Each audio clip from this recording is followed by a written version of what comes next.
Bonsoir. Bonsoir Ahlem. Bonsoir tout le monde.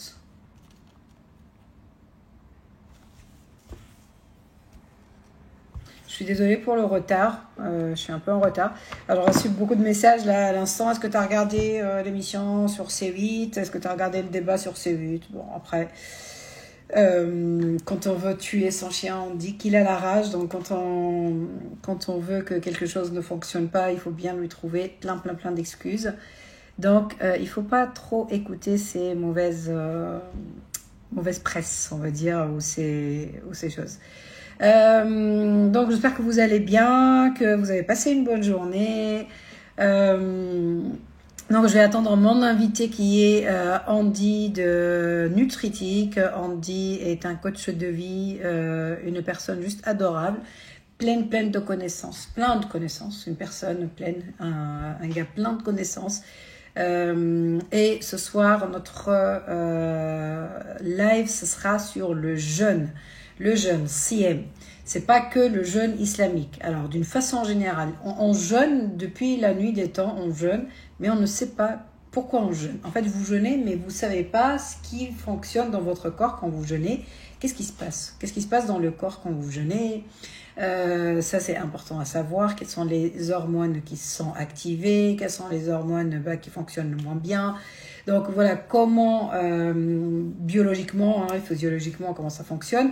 Ça, je trouve que c'est important. En fait, vous allez dormir beaucoup plus intelligent ce soir, les amis, avec plus de connaissances. Et surtout, comment jeûner le soir également. Le soir, pourquoi je parle le soir? Pendant le ramadan, comment couper le jeûne, avec quel aliment? Il y a des questions aussi de femmes, hommes, le jeûne. Donc, il y a beaucoup de choses qu'on va évoquer avec Andy. Je vais l'inviter. Je ne sais pas s'il est là. Il est là. Pas de short buffering, pas de break. En gros, rien. Coucou Andy, ça va? Salut Iman, comment vas-tu? Tu Tu vas bien? m'entends Je suis bien? désolée, c'est un peu tard. Ça va? Pas de souci, c'est très bien. Comment s'est Bon, passée ta journée?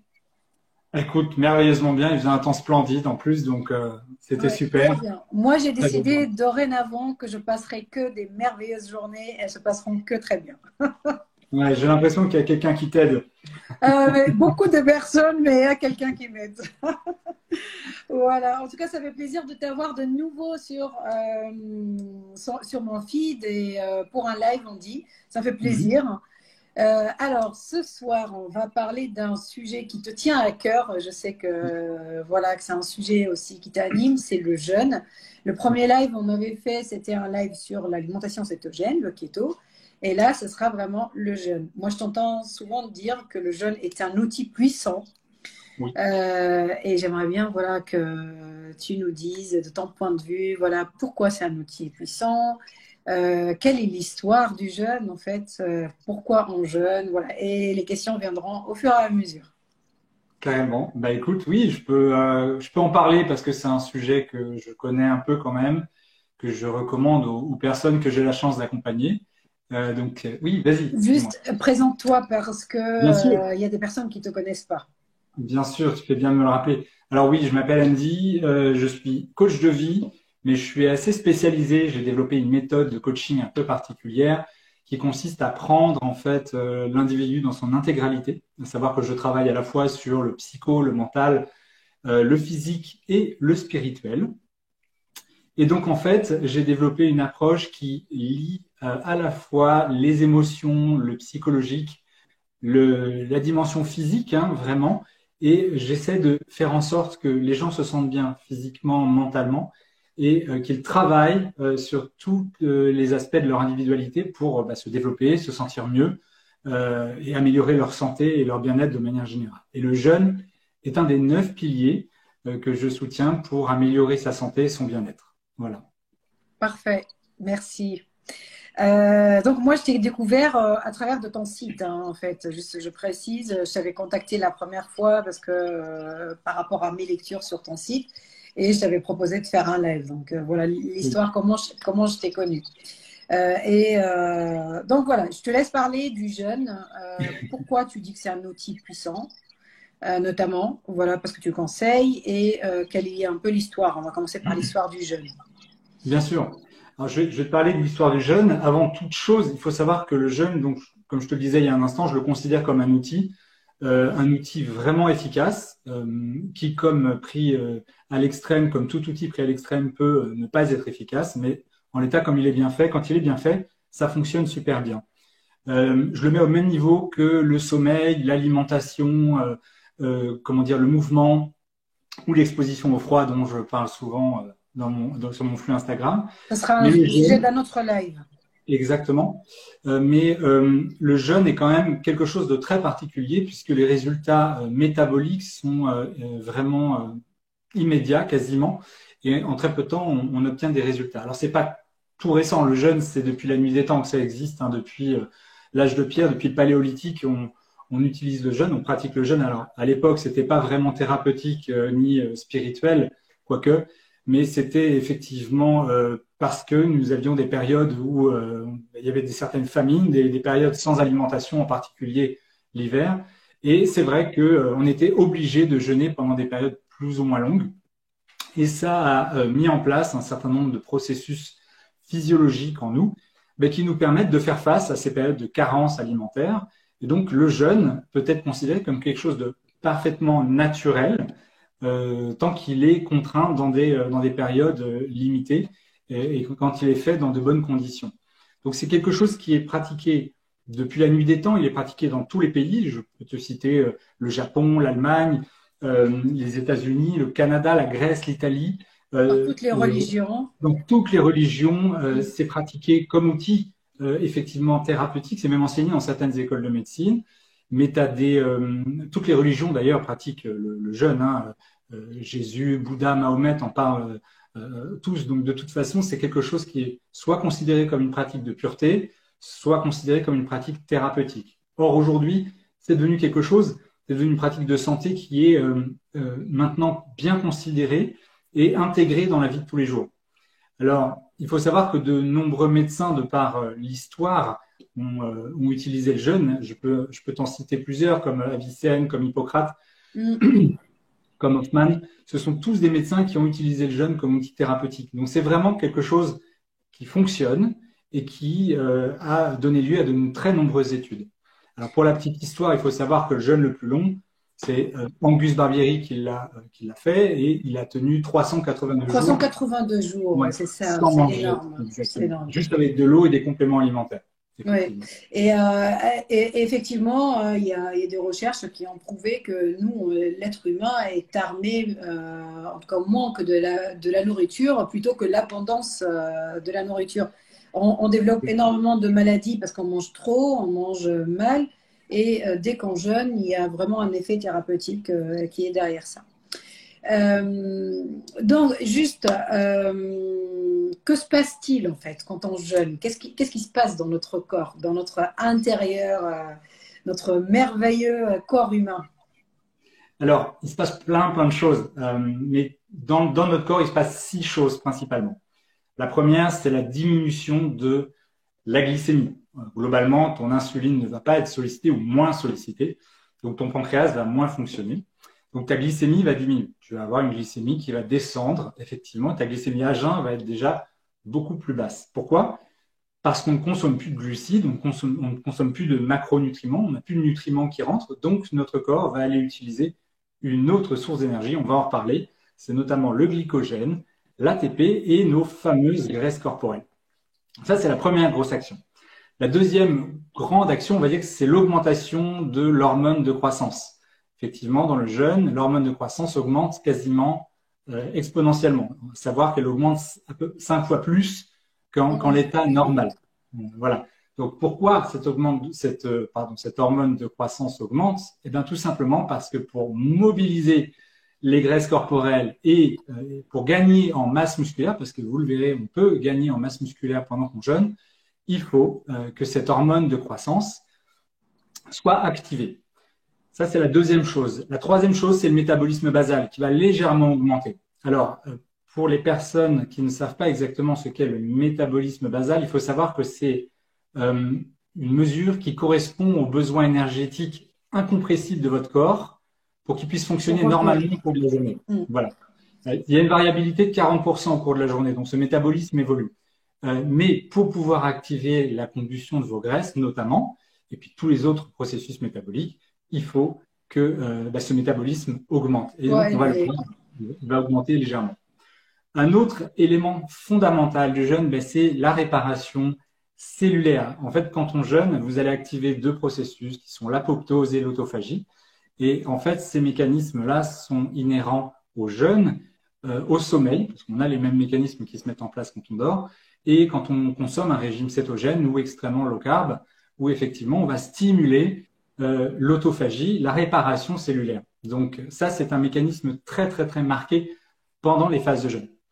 Un autre élément important, c'est la modification de l'expression génétique. En fait, vous allez modifier l'expression de certains gènes, c'est-à-dire vous allez soit les activer, soit les désactiver. Et ça, c'est très important de le comprendre parce qu'en fait, le jeûne, quand il est très bien mené, vous permet de mettre en sommeil certains gènes que vous portez et qui pourraient déclencher à terme des maladies. On pense notamment au cancer ou aux maladies d'Alzheimer. Voilà. Effectivement. Donc, c'est dans cette optique-là qu'il faut considérer la modification du génétique, en tout cas une intervention du jeûne dans l'expression de certains gènes. Voilà, pour être tout à fait précis. Donc, globalement, ça peut jouer sur la longévité et sur l'espérance de vie en bonne santé. Et le dernier élément, la dernière chose, le dernier effet du jeûne sur le corps, c'est la cétose. J'en ai parlé un petit peu, mais la cétose, globalement, sans rentrer dans les détails techniques, parce que c'est pas le lieu ni le moment. C'est la combustion des graisses, c'est la lipolyse. Exactement. La lipolyse va vous permettre, en fait, d'aller créer ce qu'on appelle des corps cétoniques. Alors, les corps cétoniques, c'est un composé qui va suivre un cycle qu'on appelle le cycle de Krebs et qui transforme, en fait, une molécule qu'on appelle l'acétoacétate, qui va se transformer en acétyl-CoA. Cette molécule permet de créer des corps cétoniques. Et les corps cétoniques sont un substrat énergétique qui va remplacer, en fait le glucose qui est absent puisque vous ne mangez plus pour nourrir vos organes et en particulier un organe très très très gourmand en énergie, le cerveau. Le cerveau. Exactement. Okay. Voilà. Donc. Alors certains disent d'ailleurs que le cerveau ne peut pas fonctionner autrement que par le glucose. Et d'ailleurs, il y a d'autres organes aussi dans le corps qui ne fonctionnent qu'avec le glucose. Aussi, est-ce que tu peux juste préciser cette info, Andy? Oui, absolument. Alors, en fait, le cerveau utilise le glucose en priorité tout simplement parce que c'est l'énergie la plus rapidement disponible. Donc, quand vous mangez du glucose ou quand vous transformez un nutriment en glucose, votre cerveau, qui est donc cet organe qui consomme beaucoup, beaucoup d'énergie au quotidien, va aller chercher l'énergie là où elle est, c'est-à-dire dans l'alimentation. Donc, il va directement aller prendre le glucose et c'est pour ça qu'il utilise le glucose en priorité. Mais quand le cerveau utilise le glucose, il n'est pas disponible immédiatement sous forme de glucose. Il y a un certain nombre de processus métaboliques qui doivent se faire pour être utilisables immédiatement. Alors, quand on produit des corps cétoniques, il faut savoir que ces corps cétoniques sont 70% plus efficaces que le glucose et donc interviennent plus rapidement et plus efficacement dans un certain nombre de processus métaboliques, dont la neurogénèse, dont nous parlerons peut-être tout à l'heure. Parfait. Alors, juste, il y a plusieurs types de jeûne. Il y a plusieurs types. On parle de jeûne lent, de jeûne moins lent, de jeûne hydrique, du jeûne sec. Est-ce que tu peux préciser quels sont un peu les types et quels sont, toi, en tant que coach et les expériences, en tout cas, que les personnes que tu as accompagnées, qu'est-ce que tu conseilles et pourquoi tu conseilles ça? Parce que certainement, tu vois qu'il y a des choses qui marchent plus que d'autres. Bien sûr. Alors, c'est une très bonne question. Le jeûne, comment on pourrait déjà le définir? En fait, on va définir ça comme une pratique de santé, une pratique religieuse, une pratique thérapeutique, qui consiste en fait en l'alternance entre des périodes de prise alimentaire et des périodes sans prise alimentaire. Donc en fait, c'est simplement le temps entre ces deux périodes qui permet de juguler l'action que va avoir le jeûne. Donc, plus vous jeûnez, moins vous mangez, en gros. Donc, il faut bien comprendre ça. Donc, on parle de période d'alimentation ou de fenêtre d'alimentation et de périodes de jeûne. Donc, il y en a plusieurs types de jeûne. Effectivement, le jeûne, par principe, on considère qu'on jeûne quand on a fait 12 heures sans s'alimenter. 12 heures, c'est le strict minimum pour considérer que le corps est passé dans un état de jeûne. Voilà. Ensuite, il y a effectivement des jeûnes qu'on dit des jeûnes courts. Ce sont des jeûnes qui sont sur des périodes de 14 heures, 16 heures à 18 heures de jeûne, on va dire, avec donc 10 heures de fenêtre d'alimentation, 16 heures de jeûne, 8 heures de fenêtre d'alimentation, et ainsi de suite. Et quand on arrive à 20 heures, 24 heures de jeûne, on rentre dans des phases de jeûne où effectivement le corps, les effets métaboliques du jeûne changent un petit peu. Et donc à partir de 24 heures, on rentre dans des jeûnes longs, qui sont donc de 36 heures, 72 heures, une semaine, un mois. Ça dépend après des protocoles utilisés. Dans ma pratique au quotidien, j'utilise majoritairement le jeûne 14-10 et 16-8 pour plein de raisons que je vais vous évoquer ensuite. Il y a un dernier type de jeûne auquel je ne fais pas souvent référence, qui est le jeûne 5-2. Je n'y fais pas beaucoup référence parce qu'il n'a pas de sens pour moi, dans le sens où il est assez antinaturel pour moi de considérer que toutes les semaines, on va ne s'alimenter normalement que 5 jours et ne pas s'alimenter, baisser nos calories énormément pendant 2 jours. Pour moi, c'est quelque chose qui n'est pas forcément sain. Éventuellement, si on jugule ces 2 jours différemment de semaine en semaine, pourquoi pas, mais ce n'est pas un jeûne que je préconise souvent, bien qu'il ait des effets intéressants sur la santé. Il faut aussi porter un distinguo entre ce qu'on appelle le TOMAD et le OMAD. Alors le TOMAD, ça veut dire 2 meals a day et le OMAD, 1 meal a day. Donc comme vous l'aurez compris, si vous parlez un peu anglais, c'est donc dans un cas de manger 2 repas par jour et dans l'autre cas de ne manger qu'un repas par jour. Alors dans les jeûnes de 14 heures à 16 heures, voire 18 heures, eh bien effectivement, on peut parler de 2 meals a day, 2 meals a day, pardon. Et dans les jeûnes de 20 heures à 24 heures, effectivement, on est dans une phase où on ne mange qu'une fois par jour, vous l'aurez compris, puisqu'on ne peut pas manger 2 fois dans un intervalle si court. Donc voilà, ce sont les types de jeûnes qui sont principalement connus aujourd'hui et popularisés. Ceux que j'utilise, ce sont donc les 14-10 et 16-8 pour la bonne et simple raison qu'ils permettent d'obtenir le maximum de résultats avec le minimum de difficultés. Alors, vous pouvez jeûner la nuit, le matin et remanger le midi, ou vous pouvez jeûner toute la journée et manger le soir, peu importe. L'idée, c'est de garder une période de jeûne et une période d'alimentation. Ok. Voilà. Effectivement, alors juste, je pense rapidement à quelque chose quand tu parlais, c'est la difficulté aussi pour les jeûnes longs, c'est pour les personnes qui ont notamment des troubles de comportement alimentaire, où c'est très difficile après un jeûne long de se réalimenter normalement parce que certaines le vivent comme une frustration et une privation. Donc, il faut vraiment faire attention à ça. J'ai une question, Andy. Est-ce que le jeûne est conseillé de la même façon pour les femmes que pour les hommes? Alors, globalement, oui. En fait, il n'y a pas beaucoup de différence entre les hommes et les femmes. N'importe qui, à partir de 20 ans, peut jeûner. En gros, ça ne va pas avoir d'impact sur sa santé métabolique. Il y a des exceptions, des contre-indications. Alors, ces contre-indications, je peux te les citer. Tu en as 4 principales qui ne peuvent pas jeûner ou qui ne doivent pas jeûner. Oui, justement, il faudra les citer. Et d'ailleurs, on va citer que nous, on n'est pas du corps médical, d'ailleurs, on n'est pas des médecins. Il faut faire attention à ça. Maintenant, on vous donne notre vision des choses, moi, par rapport à mon expérience, par rapport à ma perte de poids, comment j'ai fait et comment, voilà, j'expose ça.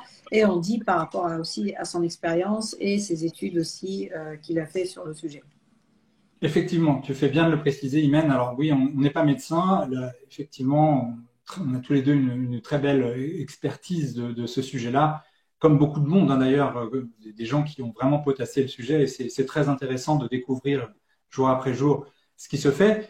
Mais les informations que nous vous transmettons ce soir, ce sont des informations qui sont principalement destinées à vous informer. Mais en tous les cas, il faut vous rapprocher de votre médecin ou d'un spécialiste, si vous avez notamment un historique médical. Surtout une pathologie. Voilà, exactement.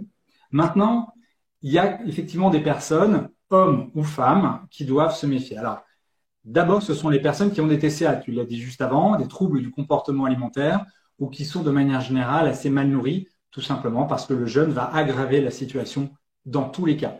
Anorexie, boulimie ou autre type de TCA, de toute façon, on sait très bien que le jeûne n'apporte rien de bon dans ces cas-là. Un autre cas, ce sont les enfants et les adolescents. Ils ont besoin de plus d'énergie que nous, adultes, et cette énergie, ils doivent la trouver dans l'alimentation. Donc, les enfants et les adolescents ne doivent pas jeûner, en dehors de, effectivement, la nuit. En pleine croissance, oui. En pleine croissance, ils ont besoin de beaucoup d'énergie. Et le dernier cas, donc là, c'est spécifique pour les femmes, évidemment, ce sont les femmes enceintes et allaitantes qui ne peuvent pas pratiquer le jeûne, tout simplement parce que ça met en péril la bonne santé du fœtus et l'alimentation de l'enfant, du bébé. Voilà. Oui, alors justement, il y a des femmes, des musulmanes qui me posé la question et je leur dis franchement, Dieu vous a donné la possibilité de ne pas jeûner, c'est parce qu'il y a une raison. Donc, parce que bon, certaines personnes insistent quand même de jeûner même pendant la grossesse parce qu'elles ne veulent pas redonner les 30 jours après coup. Mais voilà, franchement, écoutez votre corps, écoutez votre médecin. Ne faites pas les choses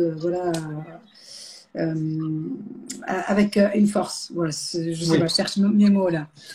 Alors, il faut bien comprendre, Imen, que je précise juste ça, je fais une petite parenthèse parce que c'est important que tu le précises quand on te le demande. Il faut bien comprendre que pendant la phase de jeûne, le corps se met en mode pause en fait. Il n'est pas destiné à produire un enfant, donc il va bloquer, on va le voir, un certain nombre d'hormones qui sont normalement destinées à permettre à l'enfant d'arriver ou de grandir. Donc le jeûne est contre-productif par rapport à la santé de votre fœtus. C'est pour ça que enceinte, il ne faut pas jeûner. C'est une évidence. Il y a une personne qui demande pour les enfants, parce que tu as parlé des enfants notamment, est-ce que les enfants aussi qui souffrent d'obésité ne doivent pas jeûner? Alors ils peuvent, mais sous supervision. Il y a effectivement plusieurs, on va dire, typologies de personnes qui doivent jeûner avec supervision. Ce sont les enfants qui souffrent d'obésité, puisqu'il est possible d'obtenir de très bons résultats en jeûnant, mais de façon raisonnable, modérée et avec un régime alimentaire approprié pour un enfant qui effectivement est en situation de surpoids. J'ai la chance d'accompagner des enfants de cette situation-là et les résultats sont très intéressants. On travaille toujours avec le médecin traitant d'ailleurs et c'est vraiment super efficace. Il y a un certain nombre de personnes qui ne doivent pas aussi jeûner seules, ou en tout cas vraiment avoir une supervision. C'est les personnes qui font souvent des crises de gouttes parce qu'on a vu que certaines personnes pouvaient avoir une augmentation de l'acide urique pendant les phases de jeûne. Les personnes qui sont sous médicaments, alors les personnes obèses ou qui ont un syndrome effectivement métabolique doivent faire attention parce qu'elles ont souvent des médicaments qu'elles prennent en parallèle. Les diabétiques type 1 notamment, exactement. Les diabétiques type 2, c'est sous supervision. Exactement, absolument. C'est très dur de réguler une glycémie quand on est diabétique 1 ou 2 d'ailleurs. Et quand on prend de l'insuline. Et quand on prend l'insuline, quand on est sous antihypertenseur ou ce genre de choses, il y a plusieurs effets. Ça peut parasiter, le jeûne peut parasiter l'absorption du médicament, peut irriter les intestins. Ça peut avoir un effet hypoglycémiant, donc effectivement sur les diabétiques, c'est pas terrible. Donc ça, ce sont des personnes qui doivent faire ça sous supervision. Et puis, il y a les personnes qui souffrent de reflux gastro-œsophagien, donc de RGO, parce qu'effectivement, chez certaines personnes, le jeûne occasionne des remontées acides. Voilà. Donc, okay. Il y a aussi, tu n'en as pas parlé, toutes les maladies rénales, en fait, les personnes qui ont une maladie de rein, c'est des personnes qui ne peuvent pas, qui ne doivent pas jeûner. En tout cas, voilà, ça c'est connu.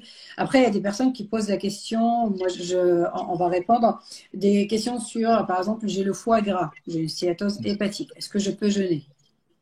Oui, bien sûr. La maladie du foie gras, en fait, c'est une maladie qui est occasionnée par une trop grande quantité de glucides. En gros, les glucides sont métabolisés en dépôts graisseux qui vont aller se positionner non pas sur les adipocytes, sur la peau, mais sur les organes. Et un organe de choix, eh bien, c'est le foie. Donc, le foie va aller stocker effectivement des graisses tout autour de lui et puis au fil du temps, on va avoir de plus en plus de mal à fonctionner, à stocker ou à déstocker le glycogène et de manière générale à assurer son rôle enzymatique, métabolique de manière générale. Et donc, on a un foie qui commence à dysfonctionner Et le jeûne apporte des effets, puisque comme on a compris que le jeûne permettait d'aller chercher les graisses là où elles se trouvaient, eh bien, il va On va aller aller chercher autour. grignoter un peu, voilà, mobiliser les graisses qui sont autour du foie. Et on peut restaurer un foie gras très abîmé par cette maladie, oui. Justement, parce qu'en fait, le foie, en plus, le foie gras ou la maladie, la stéatose hépatique, aujourd'hui, il n'y a pas de thérapie médicamenteuse qui soigne ce foie gras et il s'est avéré qu'il n'y a que soit le régime cétogène ou le jeûne. D'ailleurs, c'est bien de le rappeler, le régime cétogène, d'ailleurs, la première propriété du régime cétogène, c'est qu'il limite l'effet du jeûne. Voilà, c'est le régime alimentaire qui est le plus proche d'un jeûne lent ou pas lent. Alors, je rajouterais juste par rapport à ça, les personnes qui posent aussi les questions, j'ai une thyroïde, j'ai du cholestérol, est-ce que je peux le faire? J'ai des SOPK. Alors, les maladies qui reviennent souvent, c'est ça, la thyroïdie, les SOPK, le cholestérol, la tension artérielle, et notamment, qu'est-ce qui revient aussi, les personnes qui... J'ai enlevé la bile aussi. Il y a des personnes souvent qui disent, j'ai enlevé la bile, est-ce que je peux le faire? Alors, il y a pas mal de sujets dans une seule et même question, en fait. Je vais déjà Mais on répondre. peut répondre rapidement oui ou non, déjà pour qu'elles sachent s'il y a des Ouais. personnes dans ce cas, voilà. Alors, la première chose sur les femmes qui souffrent de maladies spécifiquement féminines, donc je pense au SPM, au fibrome, au kyste ou au syndrome des ovaires polykystiques, à l'endométriose, il se trouve que le jeûne normalement, le jeûne a pour fonction, il va réguler les hormones sexuelles. Mais dans certains cas, on s'est aperçu que chez certaines femmes, notamment des femmes qui souffrent de phase aiguë de ces maladies, peuvent avoir une augmentation des oestrogènes. Et ça augmente les effets, les symptômes associés à ces maladies-là. Dans le cas contraire, le jeûne peut diminuer les oestrogènes. Et là, on a d'autres effets qui sont différents. On va avoir des bouffées de chaleur, de l'insomnie, une baisse de la libido, des pertes de cheveux. On peut avoir aussi une perturbation des cycles assez marquée. Donc ça, ce sont des effets qui sont associés au jeûne. Donc en soi, on ne peut pas le savoir avant de tester le jeûne. Mais dans 80% des cas, 90% des cas même, le jeûne a tendance à réguler la production de ces hormones sexuelles. Ça veut dire que globalement, vous allez obtenir des effets bénéfiques en jeûnant si vous souffrez de ce genre de pathologie. Donc, il faut le faire. D'accord? Donc ça, c'était vraiment pour faire un focus sur les problèmes que certaines femmes peuvent rencontrer. Dans le cas... Effectivement, on dit la plupart, j'ai vu les questions qui sont arrivées dans la box tout à l'heure. Il y a beaucoup de questions. Oui, j'ai fait l'alimentation cétogène ou le jeûne et ça a déréglé ou ça a perturbé mon cycle. Oui, mais alors, il faut bien comprendre que le jeûne, comme je le disais tout à l'heure, ça a pour fonction de stimuler le renouvellement cellulaire. Ça n'a pas pour fonction de permettre l'arrivée d'un bébé. D'accord? Donc effectivement, en fonction de la phase de votre cycle, eh bien, le jeûne peut avoir des effets bénéfiques ou plutôt délétères, on va dire, des problématiques. En fait, en l'occurrence, c'est dans la phase lutéale que tout va se jouer. Et on s'aperçoit que si vous commencez à jeûner dans la phase lutéale, vous allez effectivement avoir des cycles majoritairement perturbés par la suite, sur le cycle qui vient ensuite. Donc, je considère qu'il faut toujours faire attention à déjà stabiliser ces cycles au maximum et faire en sorte de ne pas être en phase lutéale quand on commence une phase de jeûne. En tout cas, limiter cette phase-là. Voilà. Okay. Si déjà, normalement, quand on rentre dans la phase lutéale, on a plus faim, on a des envies de sucrer, c'est tout à fait normal. Donc, si vous jeûnez à ce moment-là et que vous bloquez l'envie de sucrer, en gros, c'est-à-dire que si vous bloquez un mécanisme naturel, vous allez à terme perturber votre cycle, et en particulier cette fameuse phase lutéale. Ok, c'est très bon à savoir, effectivement. Ok, d'accord. Maintenant, on va rentrer. On n'a pas répondu sur la thyroïdie et. Oui. Pardon. Je vais te répondre. Alors, le jeûne a pour fonction de diminuer la T3 et la T4. Enfin, les résultats, c'est qu'on s'aperçoit globalement que la T3 et la T4 diminuent. Ça veut dire quoi? Ça veut dire que si vous avez déjà des T3, T4 qui sont basses, globalement, ça n'est pas forcément une stratégie gagnante. Si en revanche, vous avez une T3 et une T4 élevées, et une T3 inverse basse, ça peut être intéressant de jeûner. Oui, parce que ça va diminuer la T3 et la T4. Donc, globalement, le jeûne n'a pas beaucoup d'effet sur la thyroïde. Sauf si, vous souffrez déjà effectivement d'une thyroïde qui a du mal à fonctionner normalement. Et deux, si vous faites des jeûnes longs. C'est comme les maladies rénales. En gros, si vous n'avez pas de maladie rénale avérée, vous pouvez jeûner sans problème. Mais si vous êtes dialysé, si vous êtes en dernier stade de cette maladie, effectivement, il ne faut pas jeûner. Eh bien, la thyroïde, c'est un peu le même concept. Si vous n'avez pas de thyroïde, de problème thyroïdien, à ce moment-là, jeûner, il n'y a pas de souci. Mais surveillez, faites une analyse de la T3 et de la T4 avant de vous lancer dans des phases de jeûne comme ça prolongées. Ça c'est effectivement assez marqué. Ça peut être assez marqué. Je recommande d'ailleurs aux gens qui veulent se lancer dans le jeûne de plutôt faire un régime cétogène s'ils ont des problèmes de thyroïdie, parce que pour le coup, de très nombreuses études randomisées en double aveugle ont montré que le régime cétogène était très bénéfique pour les personnes qui avaient de la T3 et une T4 très basse. Très bien. Le régime cétogène a beaucoup, beaucoup de bienfaits. Maintenant, on n'est pas là pour le mettre en avant, on en avait déjà parlé. Mais c'est marrant parce que quand on a commencé le live, juste avant, il y avait justement Touche pas à mon poste à la télé sur la C8 et il y a un débat sur l'alimentation cétogène. Et j'arrêtais pas de recevoir des messages parce qu'ils sont en train, bien sûr, d'incendier l'alimentation cétogène et dire que c'est mauvais pour la santé. Mais après, ce que je dis toujours, vous avez aussi votre cerveau et je pense que vous devez être lucide. Il faut savoir faire la part des choses. Ceux qui ont écrit sur l'alimentation cétogène, ceux qui ont fait des recherches sur l'alimentation cétogène, ceux qui publient aujourd'hui sur l'alimentation cétogène, sont des médecins. Sont médecins et des chercheurs scientifiques très, très connus et très poussés. Donc, qui a vrai, qui a faux, et aussi il y a quelque chose de logique, quoi. Je pense, comment je peux me faire du mal en fait en mangeant correctement, parce que l'alimentation cétogène, finalement, c'est la bonne nourriture, c'est la nourriture non transformée, et manger correctement. Bon, voilà, ça c'est une parenthèse. Ça m'énerve quand même.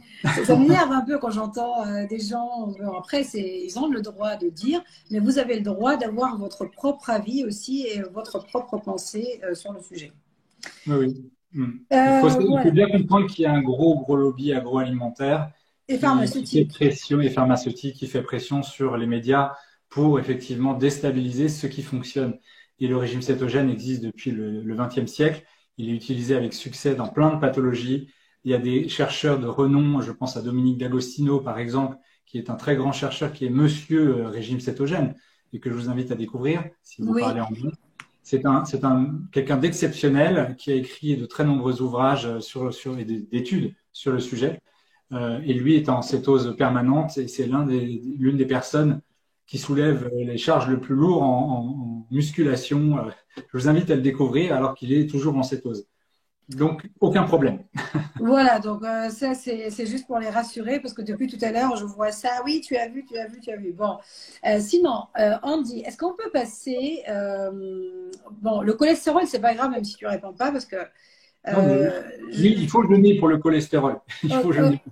Voilà, parce qu'il y a beaucoup de gens tout de suite, soit pour le jeûne ou soit pour l'alimentation cétogène.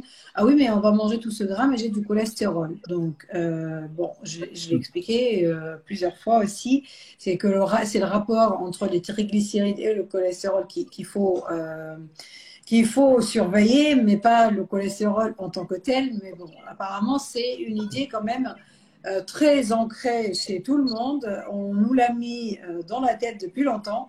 Eh ben, gras, c'est cholestérol. Effectivement, c'est un problème qui est assez fréquent. C'est une des plus grosses fraudes scientifiques que je puisse connaître, qui date il y a pas mal de temps, qui a été réalisée par un monsieur qui s'appelle Ansel Keys. Et c'est depuis cette période-là, en tout cas, et grâce à son étude, qu'on a une phobie du cholestérol. Et effectivement, il faut bien considérer que le cholestérol n'a rien à voir dans les maladies cardiovasculaires, mais que c'est une partie spécifique du cholestérol et surtout d'autres marqueurs, notamment d'inflammation, qui peuvent effectivement être représentés, l'émergence d'une maladie cardiovasculaire.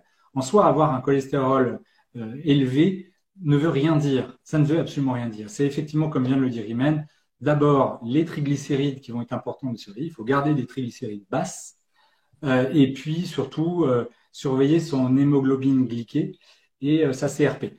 Ce sont trois marqueurs qu'il faut surveiller en priorité avant de jeûner ou quand on veut se lancer dans un régime cétogène. Le cholestérol LDL et HDL, n'y accordez aucune Pas. importance. Voilà. Ne vous souciez pas. Voilà. Exactement. Alors, on va passer, merci beaucoup Andy pour toutes les réponses et on va répondre à vos questions aussi au fur et à mesure après. Mais là, on va faire un focus sur le jeûne du mois du Ramadan. Donc, on a vu un peu les bienfaits. Il y a énormément de bienfaits du jeûne sur le métabolisme, sur la santé, sur beaucoup de maladies métaboliques pour améliorer les conditions physiques de certaines personnes. Et généralement, pour tout le monde, on est plus fait pour jeûner, ne rien manger, déjà rien que quand on dort. Mais il y a des jeûnes qui sont le mois de Ramadan. Moi, je vais vous parler de mon expérience pendant le mois du Ramadan. C'est marrant parce qu'avant de faire l'alimentation cétogène, tous les mois du Ramadan, j'avais tendance à perdre du poids beaucoup plus que pendant mon alimentation cétogène. Je pense parce que je suis déjà dans un processus de perte où avant, je mangeais toute l'année des glucides et quand je fais le Ramadan, effectivement, je suis en déficit calorique et forcément, je perds. Mais moi, j'ai remarqué que ma perte de poids, elle était ralentie pendant le Ramadan, que ce soit la première année ou la deuxième année. Donc voilà, est-ce que tu peux nous dire un peu voilà ce que tu penses toi du on ne va pas dire ce que tu penses parce que c'est un devoir, nous on le fait, on est content de jeûner le jeûne islamique qui est sec. Maintenant voilà, il y a beaucoup de personnes qui sont en alimentation cétogène ou qui veulent juste être healthy lifestyle ou low carb pendant le Ramadan et j'ai envie qu'on leur apporte toutes les billes pour vraiment tirer le plus de bénéfices ou du profit des bienfaits du Ramadan. Alors effectivement, le Ramadan, c'est une période un peu particulière parce qu'effectivement, on parle d'un jeûne sec. Un jeûne sec qui dure toute la journée, suivi d'une phase d'alimentation pendant le soir en tout cas, et avant le lever du soleil. Donc, en gros, ce qui va se passer, c'est que vous allez simuler un jeûne qui se passe la nuit normalement, mais vous le faites la journée. Ça veut dire que vous allez avoir déjà probablement une dépense énergétique plus importante pendant la phase où vous ne mangez pas. Et à l'inverse, vous allez avoir effectivement des apports énergétiques plus importants alors que probablement vous dormez pendant une partie de la nuit. Donc, déjà, on est sur une modalité de jeûne qui est un peu particulière. C'est un autre schéma. Ce qui se passe, c'est que pendant le Ramadan, vous allez répliquer cette phase de jeûne pendant un mois entier. C'est très long. C'est long. C'est 30 jours. C'est long, c'est très engageant pour le corps. On n'a pas parlé des hormones spécifiquement qui sont prises en compte pendant le jeûne, mais à chaque fois on peut en parler, ce serait bien justement d'en parler. Oui, on va en reparler parce que, en fait, il faut bien comprendre que le jeûne stresse. Vraiment stresse un peu le système et notamment la partie hormonale. Alors, c'est quoi l'hormone? D'abord, il faut rappeler ce qu'est une hormone.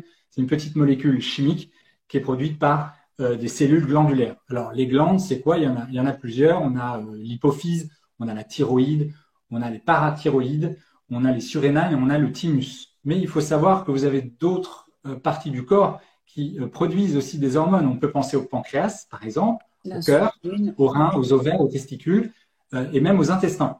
Donc, en fait, vous allez effectivement produire ces molécules chimiques à partir de différents organes. Bon, partant de là, il faut savoir que le jeûne va donc aller impacter à la fois vos organes et à la fois les glandes. Alors, quels sont les marqueurs endocriniens, hormonaux qu'on a pu remarquer pendant les phases de jeûne répétées ou longs? Parce que je ne veux pas parler des jeûnes courts de 16 heures ou de 14 heures. Je vous parle de jeûnes hydriques ou secs, répétés ou longs. Alors déjà, on a pu voir une augmentation, je l'ai déjà dit tout à l'heure, l'hormone de croissance. On appelle ça la somatropine, l'hormone de croissance. Si vous voyez, somatropine, c'est l'hormone de croissance. Effectivement, c'est nécessaire parce que comme vous allez brûler pendant les phases de jeûne, pendant le ramadan, vous allez brûler de la graisse, eh bien, vous allez donc faire ce qu'on appelle une lipolyse, brûler vos graisses corporelles. Eh bien, il faut de l'énergie. Donc, on va aller stimuler l'hormone de croissance. pour aller stimuler la lipolyse, renouveler vos cellules, faire le déstockage de votre glycogène hépatique. Tout ça, c'est effectivement nécessaire et donc on va stimuler l'hormone de croissance. Deuxième hormone impliquée, c'est le cortisol. On s'est aperçu que le cortisol augmentait énormément pendant les phases de jeûne. Et ça, c'est très important. Pourquoi? Il faut bien comprendre que quand votre cortisol augmente, votre insuline descend. L'insuline, elle monte aussi. Elle va monter quand en fait le cortisol est maintenu trop longtemps, trop fréquemment. En fait. Donc il faut, en fait, le cortisol est nécessaire pour, à la base, normalement, c'est pour maintenir la glycémie. Quand vous avez le cortisol qui monte, on va relâcher du sucre dans le sang. Mais comme vous ne mangez pas de sucre, eh bien, le sucre va venir d'autre part. Il va venir du foie, de l'ATP et de la transformation de vos cellules graisseuses en énergie. Exactement. Donc, du coup, pour déstocker tout ça, il faut augmenter le cortisol et les hormones associées, c'est-à-dire l'adrénaline, la noradrénaline et l'épinéphrine. Voilà. Donc ça, ce sont des marqueurs qu'on peut remarquer, qu'on peut voir pendant les phases de jeûne. Exactement. Ensuite, il y a une autre hormone très marquée en termes d'augmentation, c'est l'adiponectine. C'est une hormone qui est produite par les tissus et effectivement, elle a un rôle marqué sur elle a des effets antidépresseurs et anxiolytiques. C'est une hormone qui augmente aussi massivement pendant le jeûne. Autre hormone antidépresseur anxiolytique, le glucagon. C'est aussi une substance hypoglycémiante. Donc en fait, c'est ça qui… hyperglycémiante, je me suis trompé, je me mélange les pinceaux. Hyperglycémiante, ça veut dire que pour aller mobiliser le glycogène hépatique, il faut qu'il y ait du glucagon. Sans le glucagon, on ne peut pas aller mobiliser, et même avec un cortisol élevé, on ne peut pas aller chercher le glycogène dans le foie. Donc, le jeûne va stimuler le glucagon pour donner de l'énergie à votre corps, en fait. C'est juste pour ça. Autre hormone, la sérotonine qui augmente. Donc, généralement, on a tendance à mieux dormir. Effectivement, l'hormone du sommeil, à mieux dormir. Elle est synthétisée à partir du tryptophane pendant la journée. Et donc, effectivement, la sérotonine est prépondérante. L'insuline qui diminue. Une autre hormone qui est étroitement liée à l'insuline, c'est la gréline, qui est effectivement l'hormone de la faim, qui est effectivement comme on a tendance à le penser, on se dit, moi je vais avoir faim tout le temps, mais en fait au bout d'un moment, la faim disparaît. Voilà, c'est parce que la gréline diminue. La T3 et la T4, j'en ai parlé, elles diminuent. Et puis après, vous allez avoir quelque chose de fondamental dans le jeûne et qui ne se produit quasiment que dans le jeûne, c'est une stabilisation voire même une augmentation de ce qu'on appelle des facteurs neurotrophiques. Je ne vais pas détailler ce que c'est, mais globalement, ce sont des protéines qui vous permettent d'améliorer le fonctionnement neuronal, d'améliorer le fonctionnement des synapses et la neurogénèse. Et ça, on ne le trouve vraiment que dans la pratique du jeûne. Donc, c'est fondamental de bien le comprendre. Alors, le jeûne et l'alimentation cétogène, du coup. Et l'alimentation cétogène, toujours. Voilà, c'est exactement. Donc, c'est vraiment la preuve que c'est bon pour le cerveau, pour le corps, pour la santé de façon générale. Donc, voilà, bon, tout ça, oui, on parlait justement du jeûne, du ramadan. Exactement. Et toutes ces hormones, justement, qui vont être activées pendant ce jeûne-là. Exactement, ce sont des hormones qui vont vraiment être impliquées pendant le ramadan, donc il faut en tenir compte. Donc, à partir de ce moment-là, que devez-vous faire pendant le ramadan? Eh bien, la première et la plus importante des choses, c'est que dès que vous le pouvez, donc dès que vous rompez le jeûne, c'est de vous hydrater. Tout simplement parce que pour un fonctionnement métabolique optimal, vous devez vous hydrater. C'est la raison pour laquelle, dans ma pratique, je ne recommande jamais le jeûne sec. Le jeûne sec est fait pour des raisons religieuses ou parfois pour des raisons thérapeutiques aussi, mais de manière générale, parce que les gens réagissent différemment à la déshydratation, je ne recommande pas le jeûne sec. Mais dans votre cas, le plus important, c'est déjà de vous réhydrater le plus rapidement possible. Donc, dès que vous avez cassé le jeûne, alors je vous dis pas de vider une bouteille de 2 litres d'eau d'un coup. C'est ça, justement. Est-ce que tu peux donner des conseils, Andy? Parce qu'il y a des personnes, surtout dans les journées où il fait chaud, là, on arrive dans les beaux jours, on a tendance à remplir le ventre, justement, avec de l'eau sans arrêt. Donc, est-ce qu'il faut être modéré dans l'hydratation dès qu'on coupe et boire tout au long de la soirée? Non, si on boit trop d'un coup, on peut entraîner ce qu'on appelle une hyponatrémie, ce qui est vraiment assez délétère. Donc, il faut effectivement, au moment où vous allez casser le jeûne, c'est déjà remplir le corps un peu d'eau, mais un peu. Vous allez boire progressivement quelques verres d'eau très régulièrement tout au long des 2 heures qui suivent la rupture du jeûne. Ça, c'est très important. Ne buvez pas 2 bouteilles entières d'un coup. Buvez régulièrement des verres d'eau pendant les 2 heures qui suivent la rupture du jeûne. Deuxième chose très importante, vous devez maximiser les protéines. Les protéines, c'est essentiel puisque c'est le nutriment le plus impliqué dans tous les processus métaboliques que je vous ai cités auparavant. Et donc, vous avez besoin de protéines. Ces protéines peuvent être animales ou végétales en fonction de ce que vous mangez. Il n'y a aucun souci là-dessus. Si vous choisissez des protéines végétales, attention à bien les préparer. D'une part, pour minimiser l'impact des antinutriments, les lectines, l'acide phytique, les oxalates, et puis à bien les faire cuire pour pouvoir obtenir le maximum de disponibilité des protéines végétales. D'accord? Ça, c'est le plus important. Maximiser les protéines. Vous devez… De bonne qualité, de De bonne préférence. qualité. Voilà. Exactement. Viser 1 gramme de protéines par kilo de poids de corps pendant la phase d'alimentation, si vous le pouvez. 0,8 au minimum. Ça veut dire globalement que vous devez faire 2 repas. Sur ces 2 repas, avoir des protéines de manière générale. Vous ne pouvez pas faire l'impasse sur les protéines pendant vos phases de réalimentation. Alors, juste je précise, 1 gramme par kilo. Si vous faites 70 grammes, donc 70 grammes, 70 kilos, donc c'est 70 grammes, mais de protéines pures. C'est pas 70 grammes de morceaux de viande. Donc, Non. selon aussi la viande, si elle est grasse, elle est moins grasse. Donc, regardez bien quand même la teneur en protéines de votre morceau. Parce qu'il y a des personnes qui croient que c'est 70 grammes, en fait, et elles vont manger 70 grammes de blanc de poulet. Non.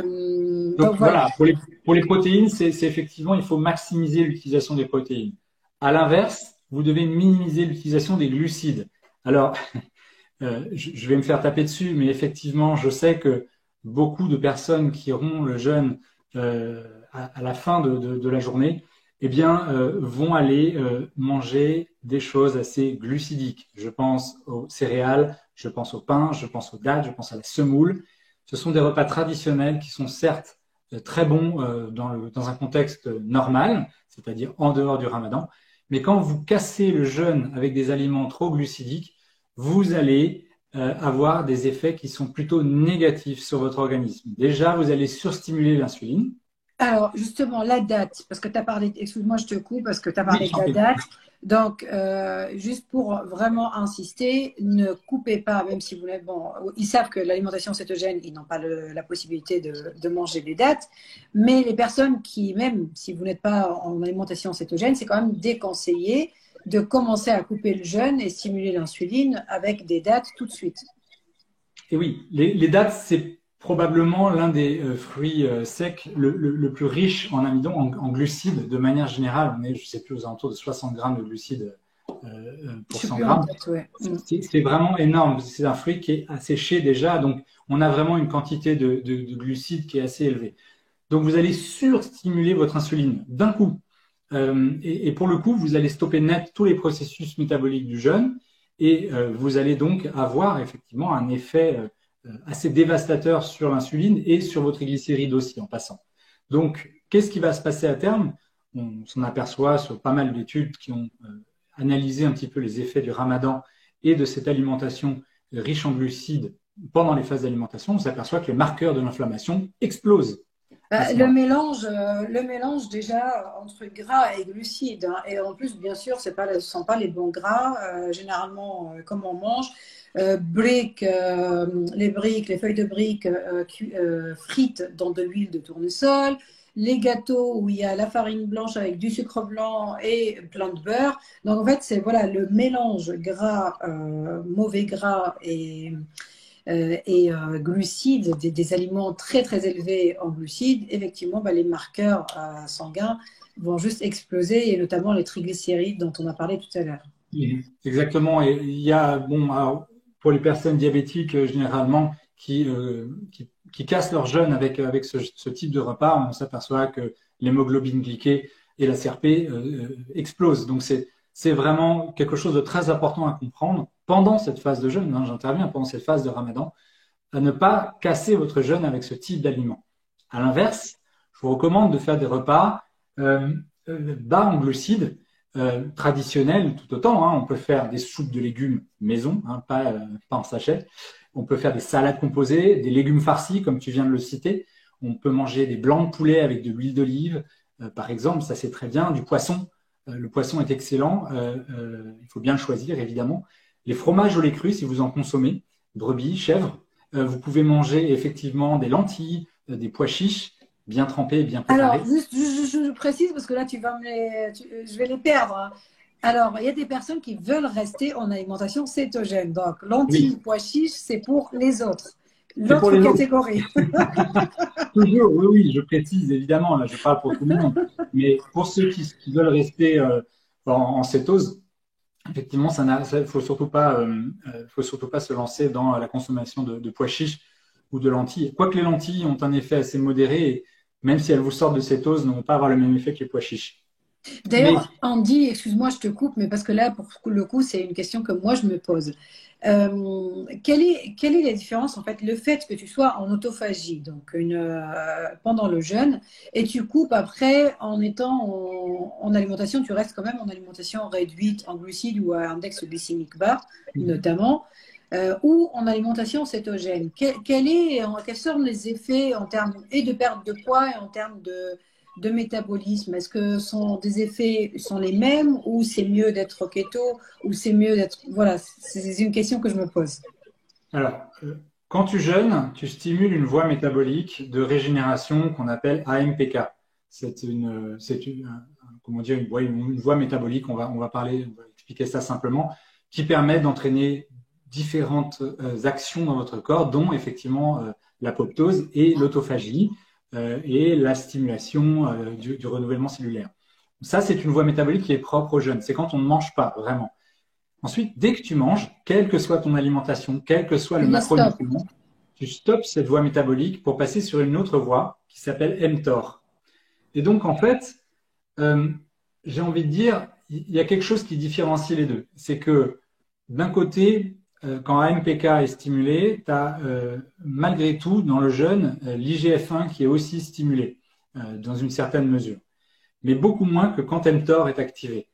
Quand mTOR est activé, ton hormone l'IGF-1 va effectivement être maximisé. Pourquoi? Parce qu'on stoppe ce processus métabolique pour dire, là, on ne régénère pas, on ne renouvelle pas les cellules, on procède à de la croissance, à du développement de cellules. Donc, on va prendre de la masse musculaire, on va reconstruire des os, on va améliorer le fonctionnement qui a été régénéré pendant la phase de jeûne. Et donc, tous ces processus ont besoin d'une phase de croissance qu'on appelle mTOR. Donc, ce sont deux processus antagonistes qui ne peuvent pas coexister. Donc, quand tu jeûnes, tu as une voie métabolique et quand tu manges, quel que soit le repas, Une tu autre casses voie. ce processus métabolique. Donc, sur la perte de poids, pour répondre à ta question, en gros, tu peux perdre du poids dans les deux cas. En gros, ça ne change rien. C'est-à-dire que dans un cas, tu perds du poids parce que tu vas aller brûler tes graisses pendant le jeûne. Dans l'autre cas, tu vas continuer à brûler tes graisses grâce à ton régime cétogène, puisque le régime cétogène est destiné à mimer les effets du jeûne et à apporter l'énergie nécessaire à la combustion des graisses. Donc en fait, vu qu'il n'y a pas de glucose dans le régime cétogène, peu de glucides en tout cas, effectivement, ton corps va continuer à brûler tes graisses, à te faire perdre du poids, tout en utilisant la voie métabolique mTOR. Tu Ok, comprends? d'accord, ok, je comprends. En fait, les deux, il y a la même voie métabolique qui est utilisée, le mTOR, de toute façon, que ce soit le régime cétogène ou l'alimentation low carb. Mais par contre, avec l'alimentation cétogène, il y a une continuité de lipolyse, en fait, qui continue à Exactement. être activée. Ok. C'est tout à fait ça. Ok, bon, c'est plus clair chez moi, merci. Donc voilà, on continue du coup par rapport au repas, voilà les Oui, conseils qu'on peut donner pour vraiment maximiser encore une fois et garder les bienfaits du jeûne. C'est dommage, moi je trouve vraiment dommage que les personnes jeûnent toute la journée et le soir mangent tout et n'importe quoi et se font plus mal que du bien. exactement. Globalement, il faut plutôt prendre cette phase de Ramadan comme une période qui est propice à l'introspection. En gros, j'invite toujours les gens qui me posent la question de savoir pourquoi faire le jeûne, est-ce que je dois le faire?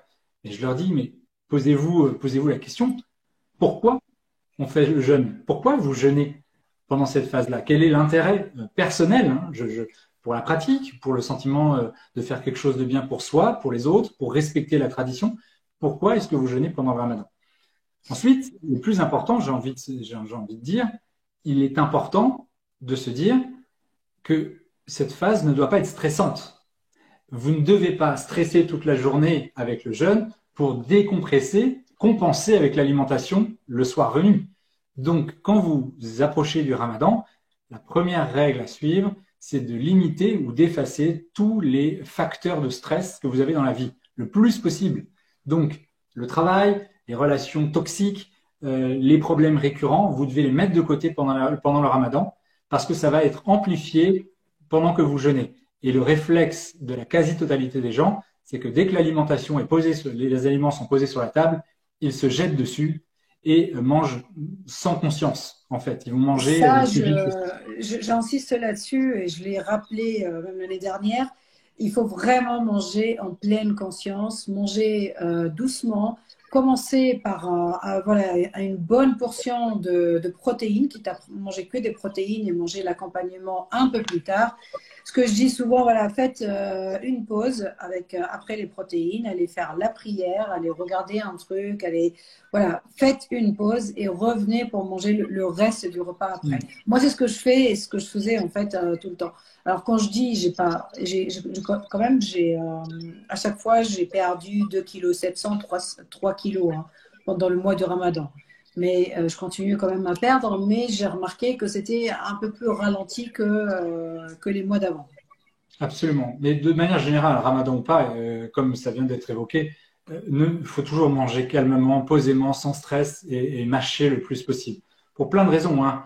Pour la tête, parce que vous allez produire des enzymes salivaires spécifiques et qui vont vous permettre de mieux digérer. Vous allez préparer aussi les enzymes gastriques, les protéases, les lipases. Bon, tout ça, ce sont des éléments qui ne peuvent apparaître que si vous mâchez, mangez lentement. Donc pendant le ramadan, considérez que vous êtes sur une période de purification. Pourquoi se jeter sur une alimentation et la manger sans conscience, alors que tout le reste du temps, vous êtes dans une phase de purification, de réflexion, d'introspection? Ce n'est pas logique. Exactement. Donc, Exactement. prenez ce temps. Qui souhaitez-vous être à la fin du jeûne? Quelle personne voulez-vous être à la fin du jeûne de Ramadan? Euh, Qui vous voulez être? Donnez, voilà, soyez, je sais pas moi, nous, bon, les musulmans, en fait, on prie pas on fait pas une prière avant la nourriture, mais on peut, voilà, tout seul, en fait, on la lit pas haut, mais soyez plein de gratitude par rapport à ce que vous avez déjà devant les yeux, à ce que vous allez manger et mangez-le pleinement, en fait, en pleine conscience. C'est très important, vraiment.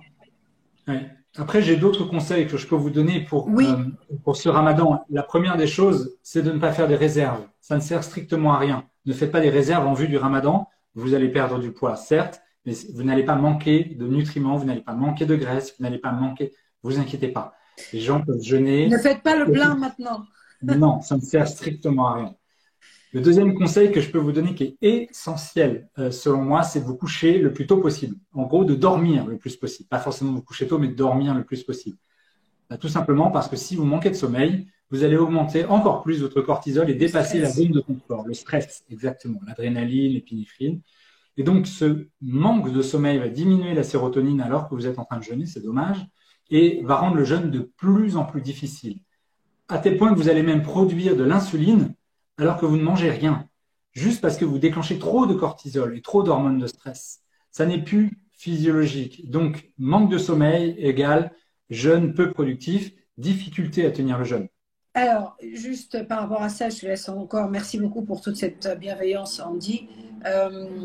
Alors, parce que bon, il y a le coupé du jeûne et après, il y a ce qu'on appelle le suhoor. Le suhoor, c'est un repas qu'on prend souvent avant le lever de soleil. Personnellement, on me demande hein, toujours, on me pose la question. Moi, même avant le keto ou avant tout, moi, je ne me lève jamais. Pourquoi? Parce que déjà, je trouve que c'est épuisant toute la journée. Et en plus, on travaille. On n'est pas, on travaille on exerce quand même une activité, que ce soit physique ou intellectuelle ou autre.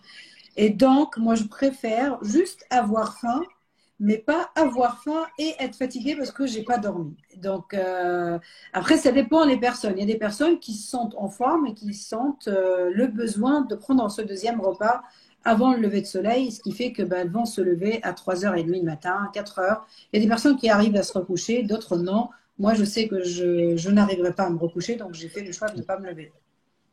Oui, c'est tout à fait vrai. Et je rajouterai une petite nuance pour ceux qui mangent deux repas. Je conseille sur le repas donc pour casser le jeûne, donc le premier repas, de finir avec une très petite touche glucidique, toute petite touche sucrée, un petit fruit. Alors si vous êtes en cétogène, effectivement, ça n'est pas indispensable.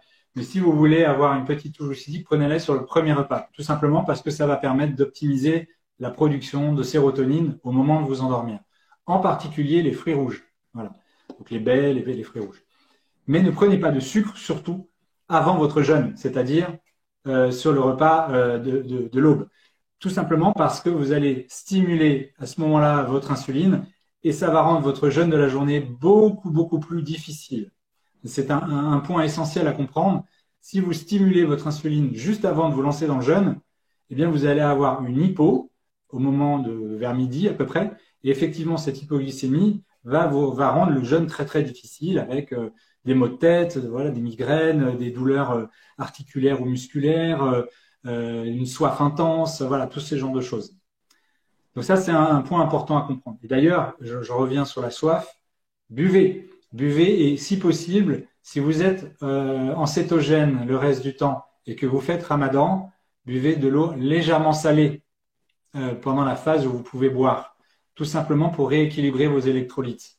Vous allez vraiment en Est-ce qu'il perdre faut beaucoup. des compléments justement alimentaires par rapport à ça, par rapport aux électrolytes, par rapport à même de multivitamines ou autres?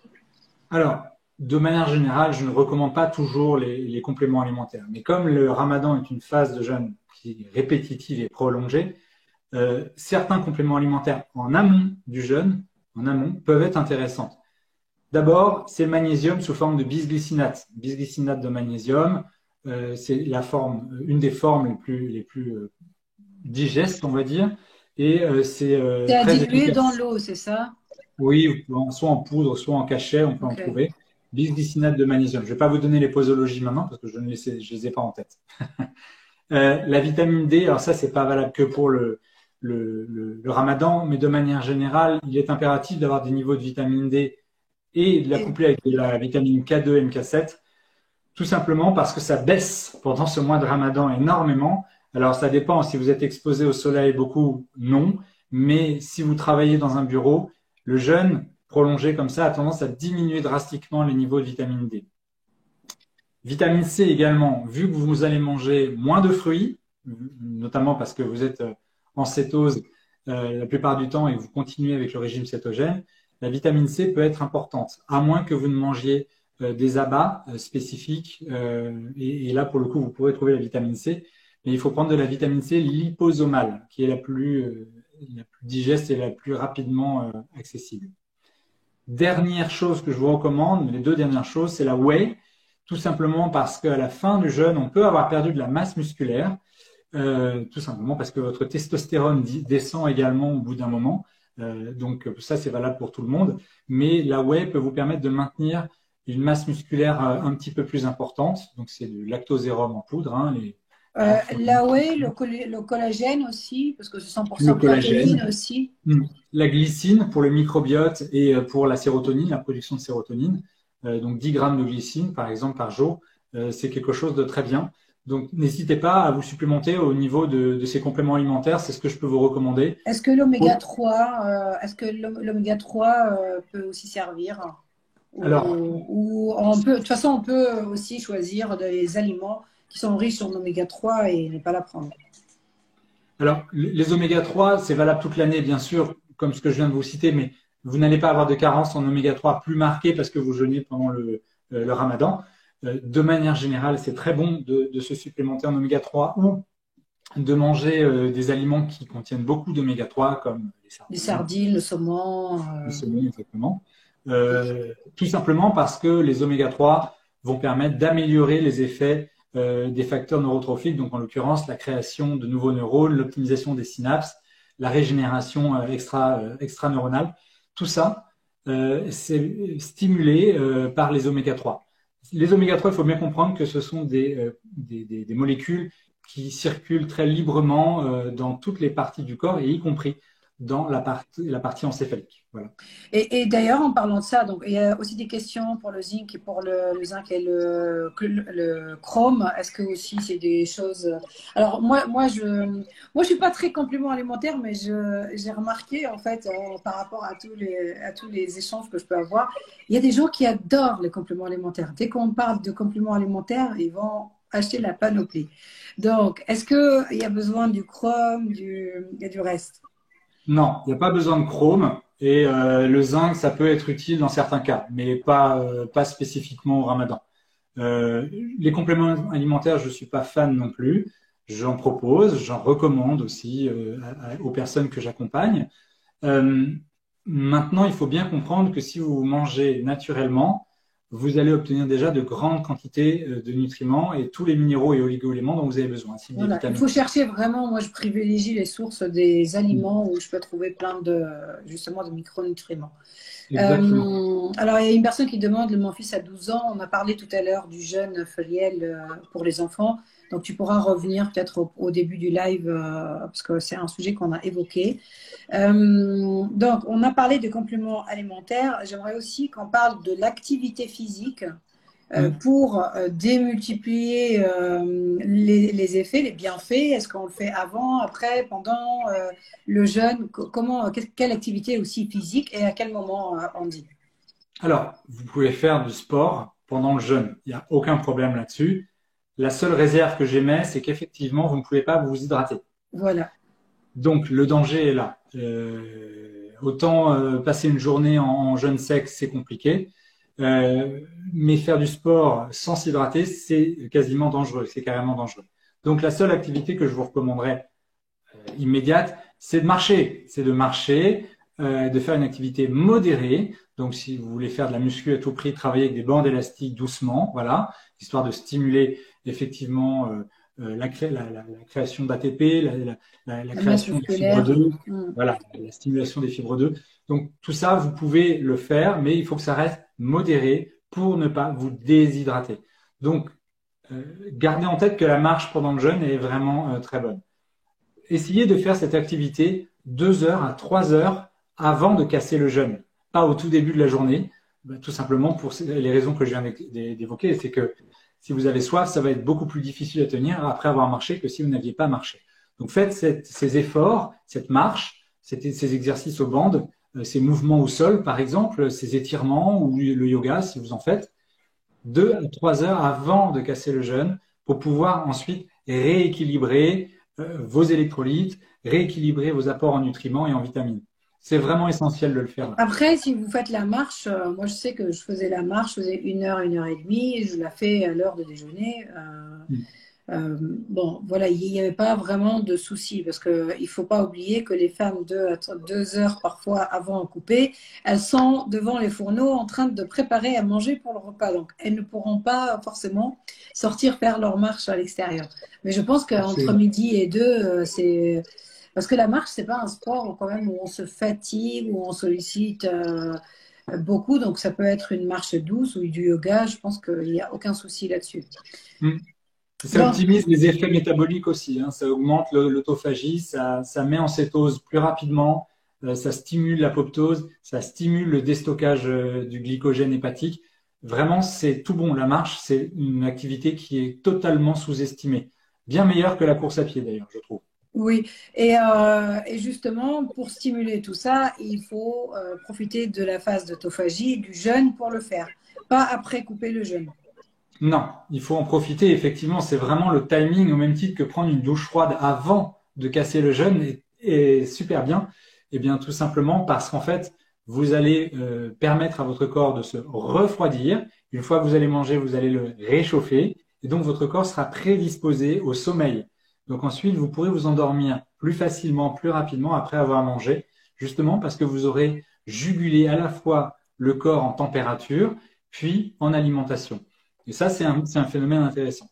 Et pour la température et l'exposition au froid, on va parler dans un autre live parce que c'est un sujet aussi passionnant et franchement, tu as beaucoup, beaucoup de choses à dire là-dessus et ça intéressera beaucoup de personnes, j'en suis persuadée. Donc là, je ne sais pas si on a fait le tour de tous les points. On dit juste par rapport à l'activité physique, est-ce que j'ai noté d'autres choses, moi? Oui, Oui, tu m'avais alors on demandé a s'il y parlé avait des d'oméga. choses. Ouais. Ouais, d'oméga 3 tout à l'heure. Mm. Et donc, ça m'a fait penser aussi tout ce qui est aliments inflammatoires et inflammation. Ouais. Est-ce on peut en parler? Parce qu'il y a des personnes aussi, ils entendent souvent parler, oui, ça c'est inflammatoire, c'est des aliments inflammatoires. Il ne faut pas manger beaucoup de protéines. Il ne faut pas manger du fromage, c'est inflammatoire. Il ne faut pas manger des oléagineux, c'est inflammatoire. Donc, est-ce que tu peux nous dire quelque chose là-dessus? Oui, bien sûr. Il y a beaucoup, beaucoup de choses qui ont été racontées sur les aliments dits inflammatoires. En fait, ce qui est inflammatoire, c'est la réaction de notre corps par rapport à une molécule spécifique. Et il y a des aliments qui sont effectivement plus inflammatoires que d'autres. Je peux vous dire qu'aujourd'hui, la majorité des gens qui ont des colopathies, des gastropathies, en tout cas des maladies assez traumatisantes au niveau de l'organisme, et des maladies auto-immunes, la quasi-totalité des maladies auto-immunes, sont liées à une seule et même chose, la porosité intestinale. Et j'insiste là-dessus, c'est votre intégrité intestinale qui est au cœur de la plupart des maladies de civilisation, des maladies métaboliques qu'on connaît aujourd'hui. Pas que, bien sûr, mais c'est un des facteurs clés dans la compréhension de ces maladies. Or, D'ailleurs, juste si je peux me permettre, il y a un livre que j'adore, c'est Le charme de l'intestin, qui se lit très facilement et on comprend énormément de choses derrière. Exactement, il est très simple et très accessible. C'est une petite autrice allemande qui l'a écrit, allemande, Oui, je crois, qui l'a écrit, elle est très bien. Et vraiment très bon livre, absolument. Euh, que te dire? Oui, qu'effectivement, c'est cette porosité intestinale donc, qu'il va falloir surveiller. Et donc, les personnes que j'ai accompagnées qui souffrent de maladies de Crohn, notamment, ont toutes ces personnes ont effectivement une porosité intestinale très, très, très attaquée. Donc, du coup, il faut bien comprendre quels sont les aliments qui génèrent de l'inflammation. Alors, certains aliments possèdent des réactions, en tout cas des composés, qui sont nécessaires à leur protection. Je pense aux plantes en particulier. Les plantes développent des protections chimiques puisqu'elles ne peuvent pas se déplacer pour aller se défendre contre les prédateurs que sont les mammifères qui viennent les manger. Et donc, du coup, ces composés chimiques peuvent, dans de grandes proportions, avoir des effets inflammatoires. C'est le cas notamment des oléagineux. Alors, même si le profil des oléagineux est plutôt bien, avec parfois des rapports oméga 3, oméga 6 intéressants, il faut savoir que ces oléagineux, les noisettes, les amandes en particulier, les noix du Périgord, les noix pécans, sont des noix qui sont inflammatoires. Elles sont inflammatoires. Les noisettes, par exemple, contiennent des quantités astronomiques d'oméga 6. D'accord?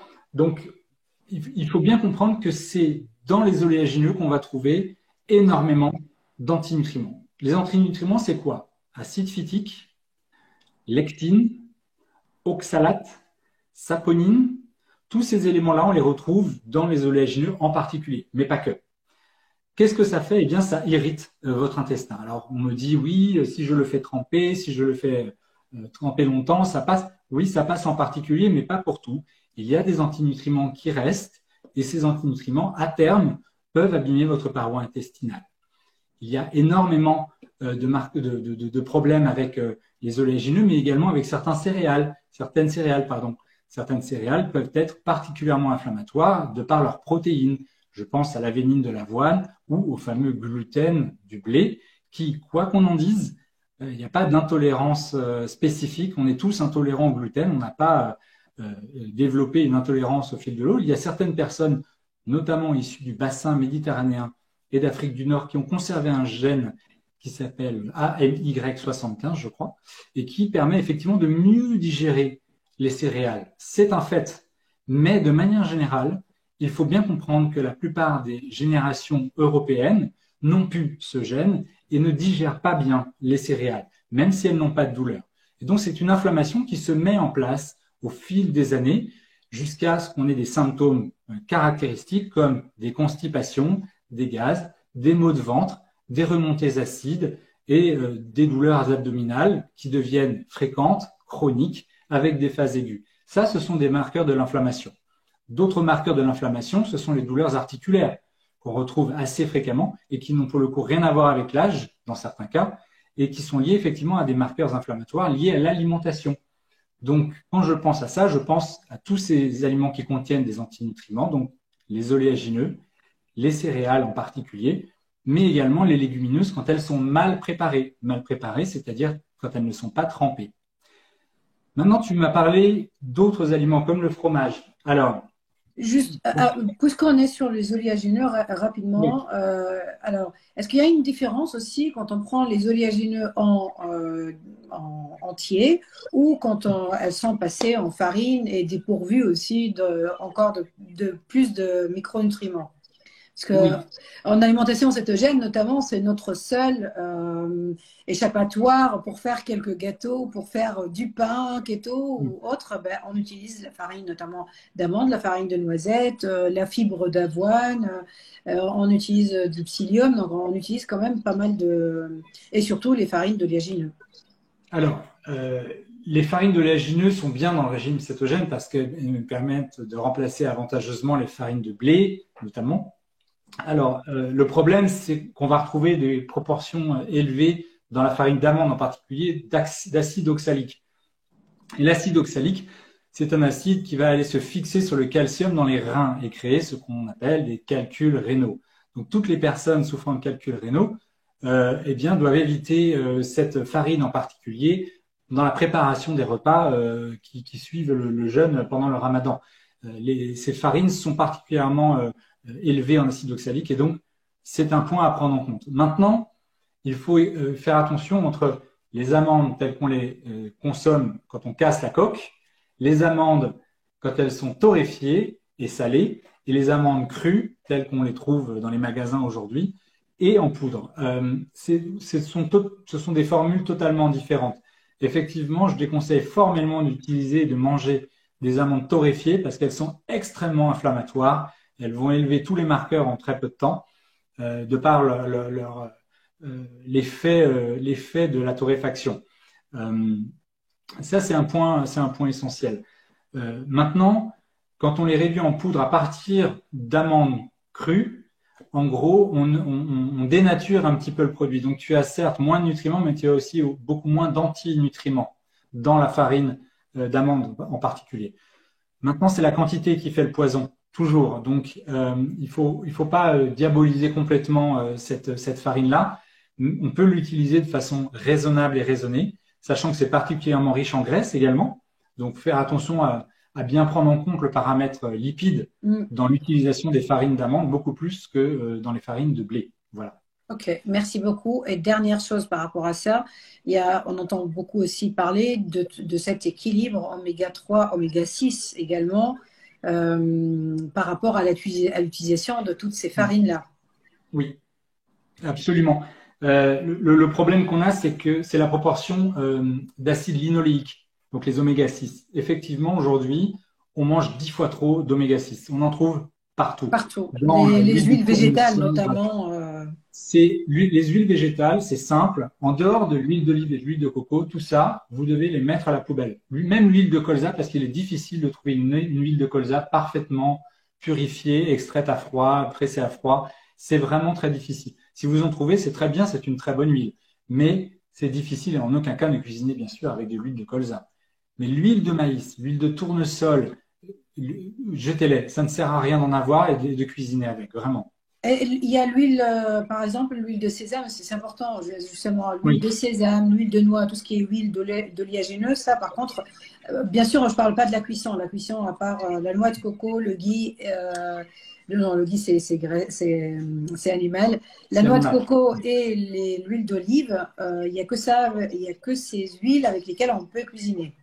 Oui, absolument, parce que c'est leur formulation, les ponts de carbone qui permettent d'être saturés, donc de saturer l'huile et de tenir à la cuisson. Ce qui n'est pas le cas de l'huile de sésame, ce qui n'est pas le cas de l'huile de noix, ne peut être utilisée qu'en En assaisonnement. assaisonnement, ok. Mais par Oui, contre, ce sont de bonnes huiles. On peut les utiliser, notamment le chanvre, oui. l'huile de sésame, l'huile de noisette, tout ça Pour elles sont élevées parfumer en un oméga peu, 6. on peut.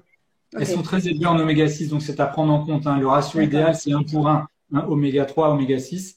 Il y a de l'oméga 9 aussi sur l'huile d'olive, mais ce qui est très important de comprendre, c'est que l'huile que vous utilisez a des effets beaucoup plus importants que vous ne pouvez imaginer dans votre organisme.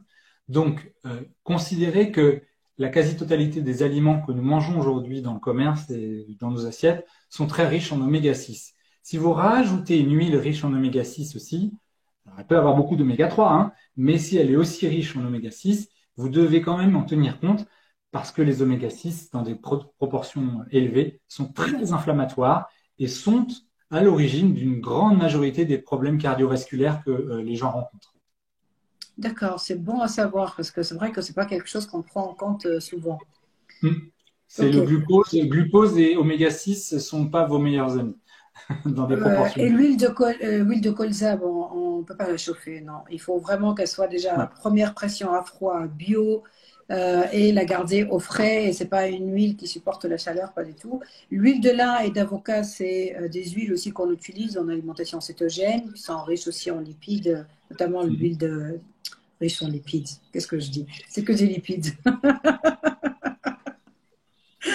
Il Voilà. est tard, c'est pour ça, Imen, il est tard. Ouais, non, c'est sûr, mais j'ai pas envie de te lâcher là. On me dit c'est tellement enrichissant en fait, et je me dis, je suis sûre qu'il y en a plein qui sont en train de prendre plein d'informations. Donc, je sais qu'il faut attention, il faut faire attention au sommeil, mais je vais profiter là ce soir.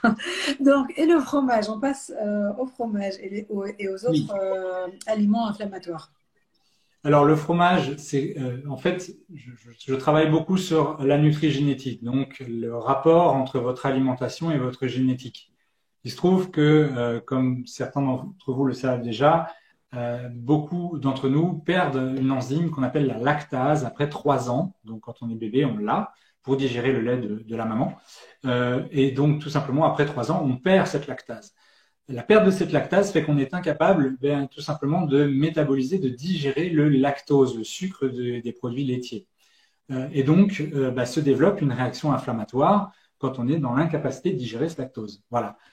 Au-delà de la réaction inflammatoire, c'est la surproduction de l'insuline, le développement d'une insulinorésistance avec le temps, de diabète et, soi-disant, d'un certain nombre de cancers de la prostate. Je pense qu'il faut juste mettre une petite nuance à tout cela. La première, c'est qu'effectivement, pour les personnes qui sont originaires d'Europe du Nord, ce problème ne se pose pas ou peu. Il y a une proportion intéressante, on va dire, de personnes qui conservent la lactase quand elles sont d'origine nord-européenne, scandinave, celte. Ça, c'est un point important. Et c'est d'ailleurs pour cette raison que j'invite tout le monde à faire des tests génétiques, s'ils peuvent le faire avec les sites internet comme MyHeritage DNA. Je ne veux pas faire de pub, mais ce sont des sociétés qui ont des résultats intéressants, ou 23andMe, et qui permettent d'identifier les cohortes d'ancêtres d'où nous venons. Donc, j'insiste beaucoup sur cet aspect-là, puisque l'intolérance aux produits laitiers n'est pas innée. Elle intervient avec votre génétique, certes, mais c'est effectivement la consommation régulière de produits laitiers qui, effectivement, à un moment, va déclencher l'inflammation. Mais pas n'importe quel produit laitier. J'insiste beaucoup là-dessus puisque les études ont montré, beaucoup d'études, des méta-analyses en particulier très bien menées, que ce sont avant tout les produits laitiers au lait pasteurisés qui déclenchent les réactions allergiques. On s'est aperçu que là où certaines personnes réagissaient beaucoup à la caséine et au lactose, avaient une très forte réaction des IgE, des immunoglobulines E et de l'histamine à l'histamine, et donc avaient une réaction allergique très forte, une réaction d'intolérance très forte, on s'apercevait que c'était avec le lait pasteurisé. Mais que quand elles prenaient du lait cru, de chèvre, de brebis ou même de vache, eh bien, les réactions étaient tout à fait minorées, voire inexistantes. On s'aperçoit même, sur une méta-analyse en particulier, que les enfants qui ont été nourris au lait pasteurisé, au yaourt ou au fromage lait pasteurisé, ont, je ne me souviens plus du pourcentage, mais un pourcentage très élevé de développer un diabète, alors qu'il est réduit à néant pour les personnes, les enfants qui ont été nourris avec des fromages ou des yaourts Le au lait lait cru. cru. Voilà. D'accord. Quand on était Donc, petit, on mangeait du lait cru beaucoup plus. Maintenant, les vaches ne courent pas dans les rues. exactement. Alors, voilà, pour répondre à ta question, si vous vous sentez bien avec les produits laitiers, en particulier avec le fromage qui contient peu de lactose, je dois le rappeler, hein, contrairement au lait qui contient beaucoup de lactose, évidemment. Oui, d'ailleurs, excuse-moi, je te coupe là-dessus, Andy, c'est ultra important parce que souvent on pose la question parce que je dis pas de lait et il y a des personnes qui ne comprennent pas pourquoi pas de lait et du fromage. Même si voilà, j'ai expliqué ou tu as expliqué maintenant le procédé de la fabrication fait qu'il n'y a plus de lactose, mais il y a aussi un lait sans lactose. Est-ce que ça c'est ce lait sans lactose qui est vendu dans les magasins? Est-ce que c'est un produit que les personnes peuvent consommer facilement?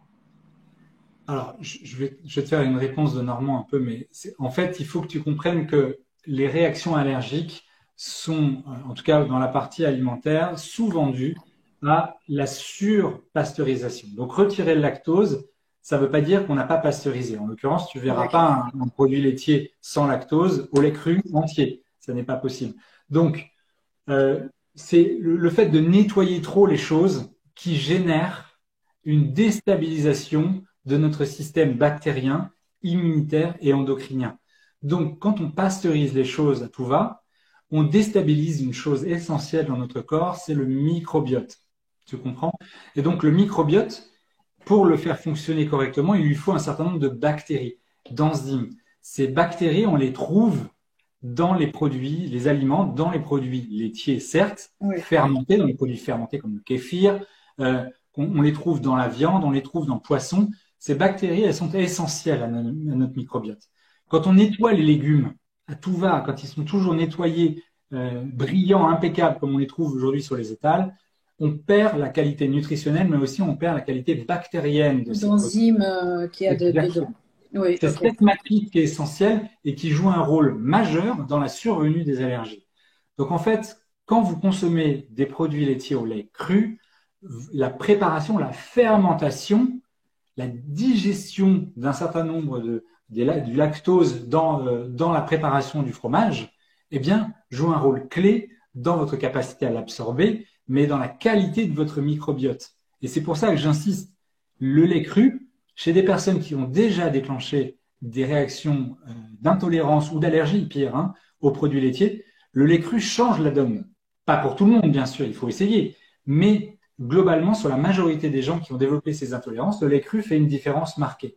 Donc, si vous consommez les produits laitiers, consommez-les au lait Au lait cru. cru, d'accord. Est-ce qu'il y a une préférence pour le lait cru, tout ce qui est produit lait cru, chèvre, brebis ou de vache aussi? Parce que je sais qu'il Oui, y a certaines personnes qui conseillent toujours le chèvre avec le brebis, notamment.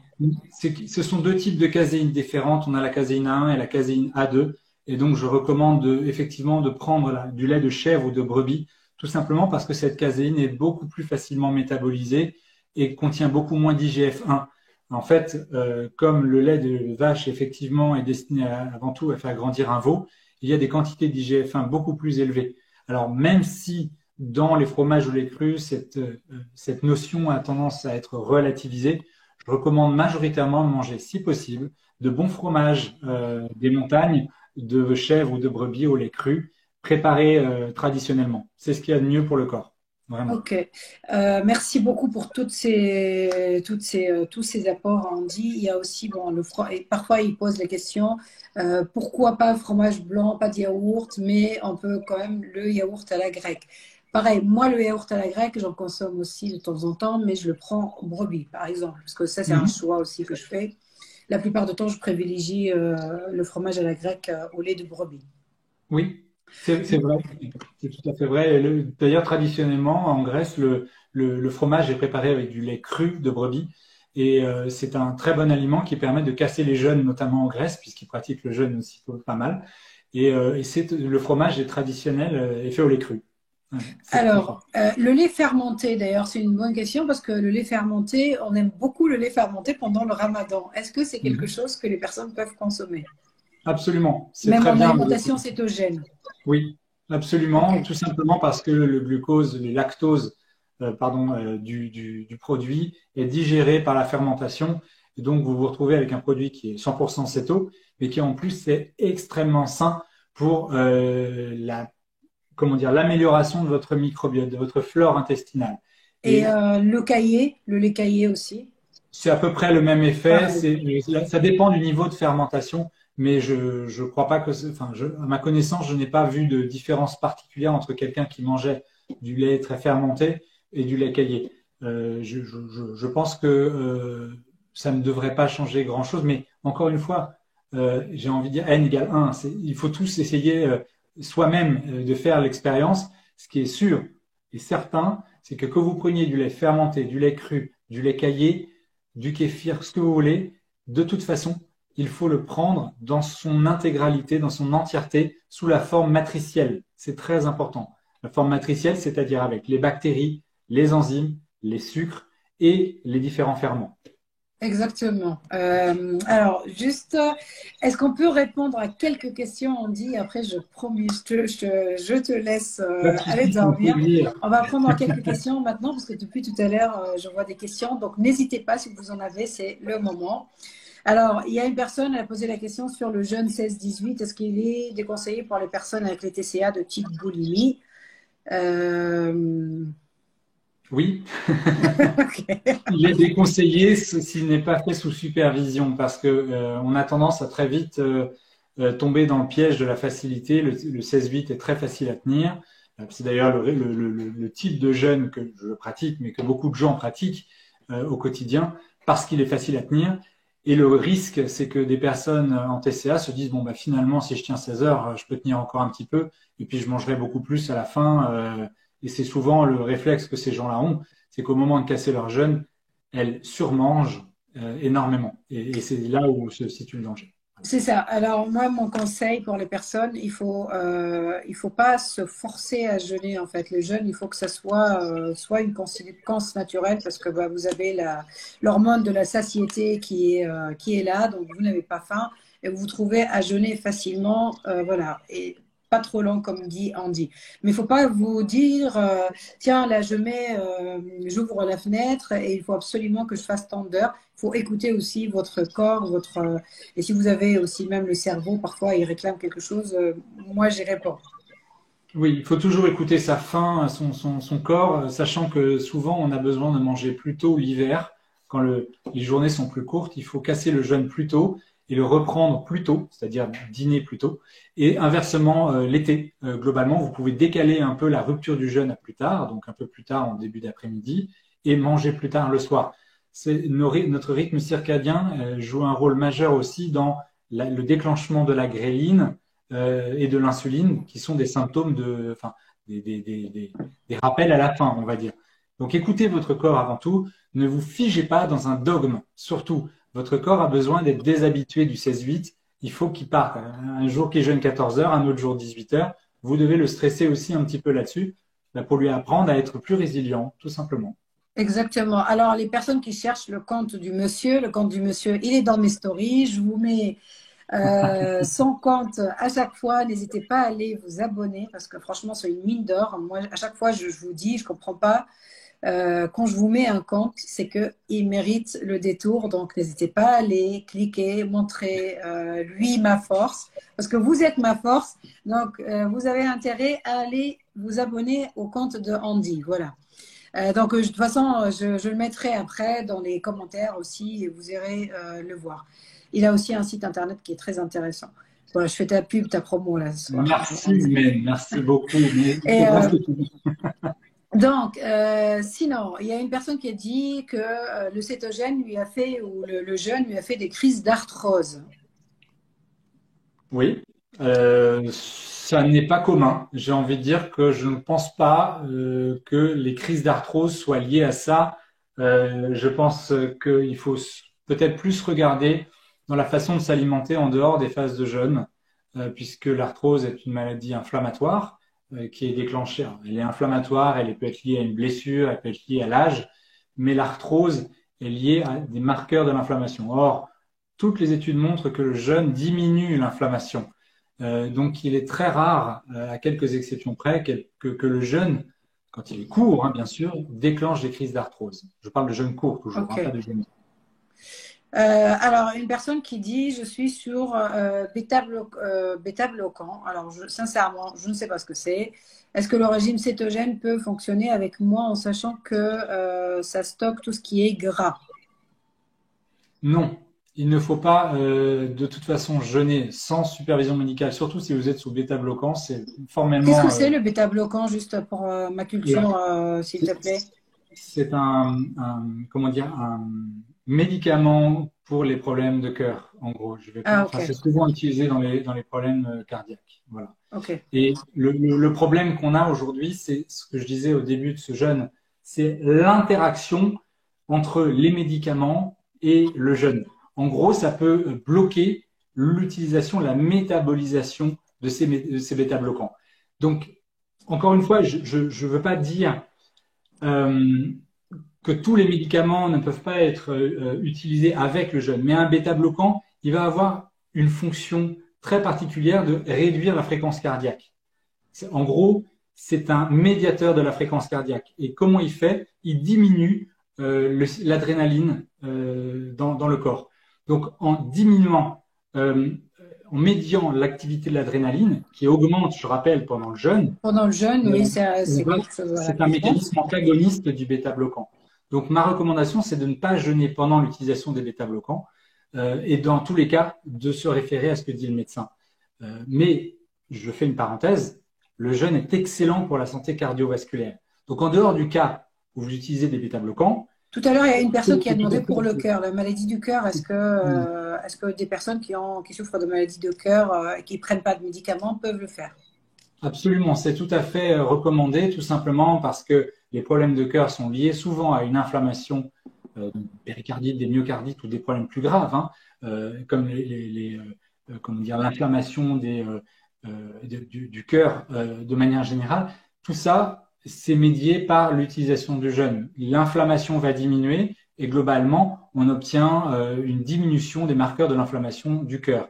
Donc, c'est très bon pour le cœur, à l'exception, si vous utilisez des médicaments comme les bêta-bloquants ou si vous avez eu des stents de poser, il faut à ce moment-là y référer à votre praticien avant de vous lancer dans le jeûne. Voilà, si vous avez un ou plusieurs stents, c'est important d'en tenir compte. Ok.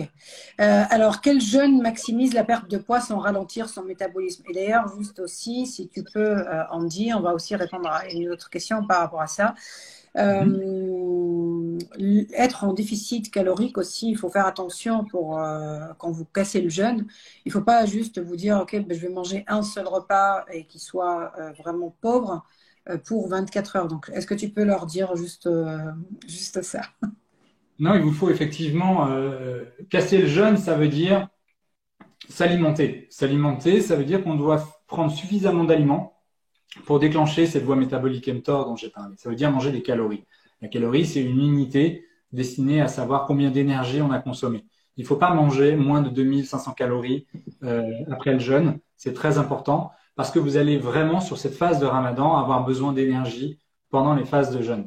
Donc, consommer des calories, aller jusqu'à ce que la leptine soit montée, jusqu'à la sensation de satiété. C'est essentiel.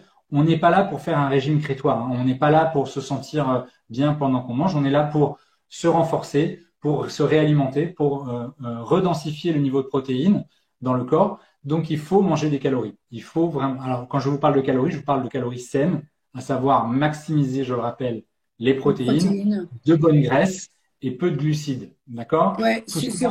surtout parce qu'en fait, si aussi vous diminuez énormément si vous êtes en déficit calorique, aussi le corps, le métabolisme de base va baisser forcément parce que voilà, il va y avoir un mécanisme de stockage, donc il faut absolument ne pas réduire non plus, voilà, drastiquement. En tout cas, moi, ce que j'ai remarqué, voilà, je parle encore une fois sous ton contrôle et par rapport à mon expérience. Mhm.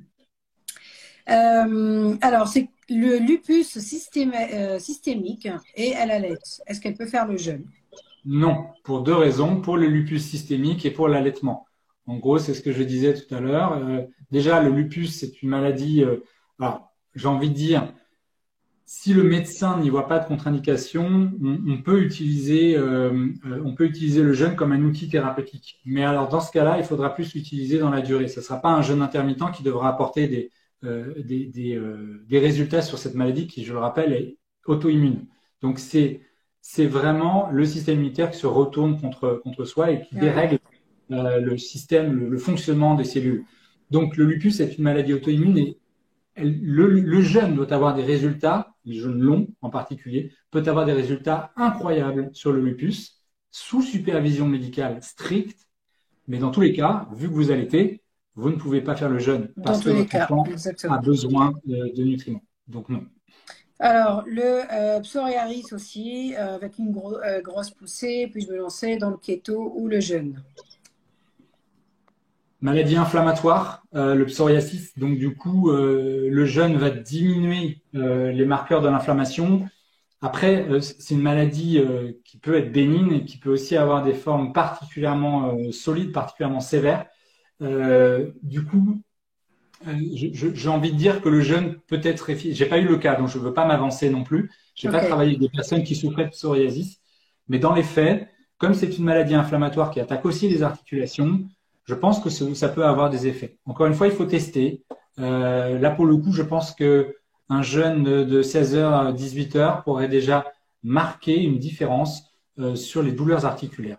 Mais il faut Alors, le tester. il y a beaucoup de questions du coup qui rentrent, je pense, un peu aussi domaine médical et supervision Oui, médicale. Il faut absolument, voilà, je pense que toujours. Oui, voilà, pareil aussi, le lupus articulaire, ça doit être la même chose aussi, oui, hein, oui. c'est ce que tu viens de dire. Il y a une personne, elle a posé la question sur le nombre, la quantité de protéines. Donc, il a dit minimum 1 gramme par kilo, donc par poids, par kilo de poids. Sinon, ablation de la thyroïde sous traitement, est-ce que vous avez des conseils à proposer?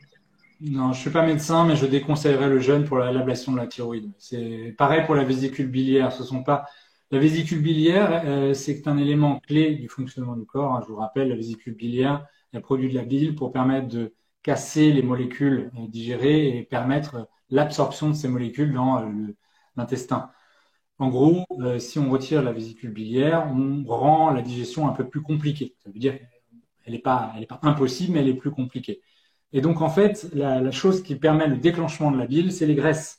C'est pour ça que les gens qui mangent keto ont souvent peu de problèmes ou résolvent des problèmes de vésicule biliaire en mangeant keto parce qu'il y a plus de graisse et la graisse stimule la production de bile.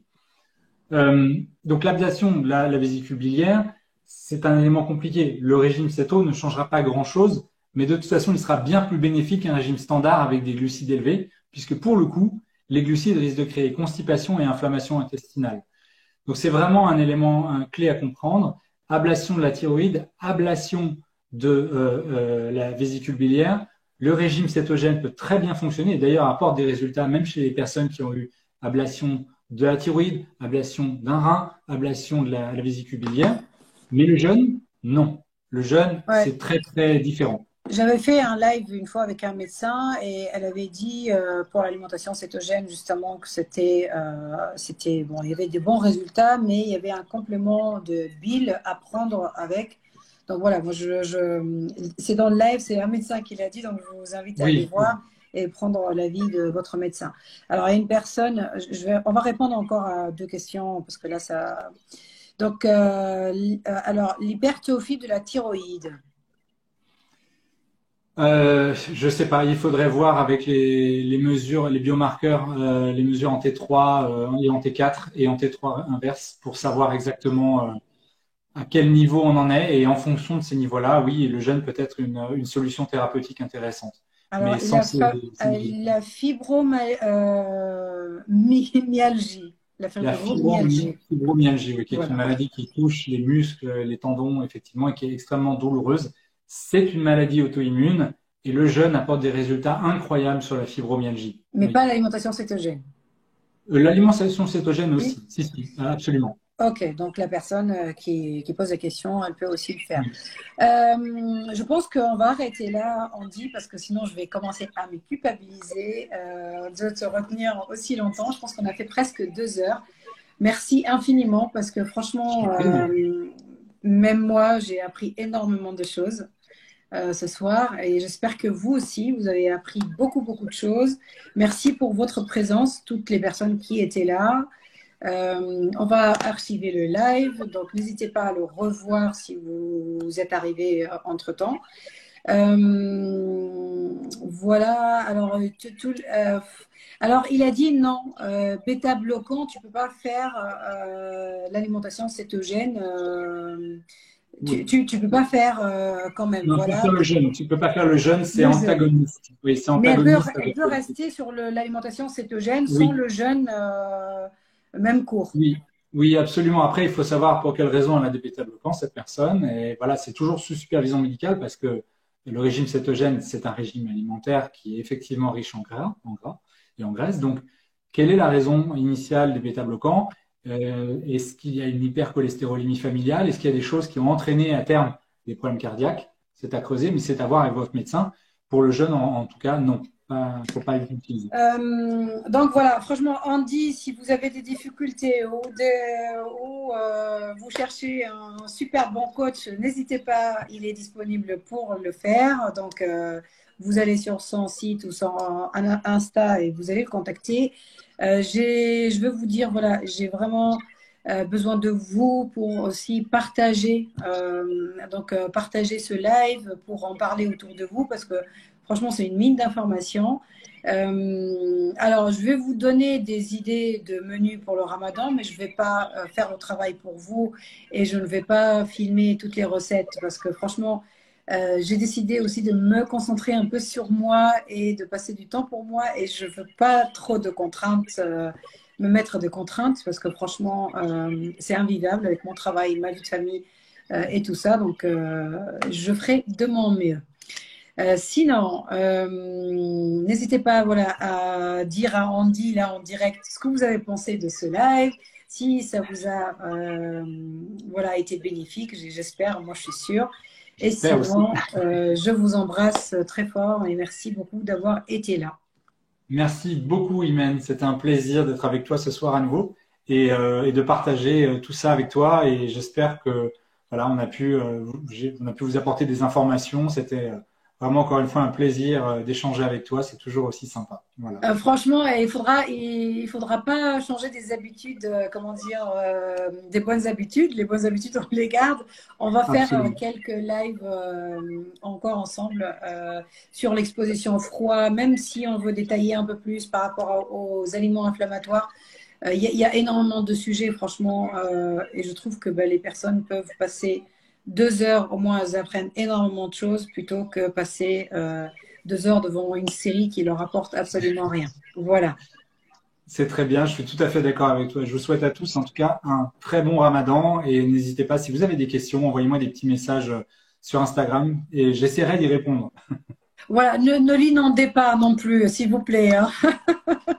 Voilà, demain, je vais demander juste de me faire la liste des compléments alimentaires que tu as évoqués parce que en fait, je sais qu'il va y avoir plein de questions là-dessus. Tu avais évoqué aussi quelque chose, j'ai noté parce que oui, le site pour le test génétique. Oui, Je sais que bah, il y a eu des questions, je sais qu'il va y avoir. Et aussi, voilà, donc je ne sais pas si tu avais parlé d'un livre à un moment donné oui, ou un sur le écrivain. jeûne, Donc, je peux je vous te recommander. demanderai, comme ça, on partagera tout ça demain. On OK? pourra en reparler. Et merci infiniment. Franchement, Merci merci, beaucoup. Andy, pour tout. Merci à vous. Voilà. Merci, Hélène. À Bonne bientôt. soirée à tous. Bonne soirée. Voilà, au Au revoir. revoir.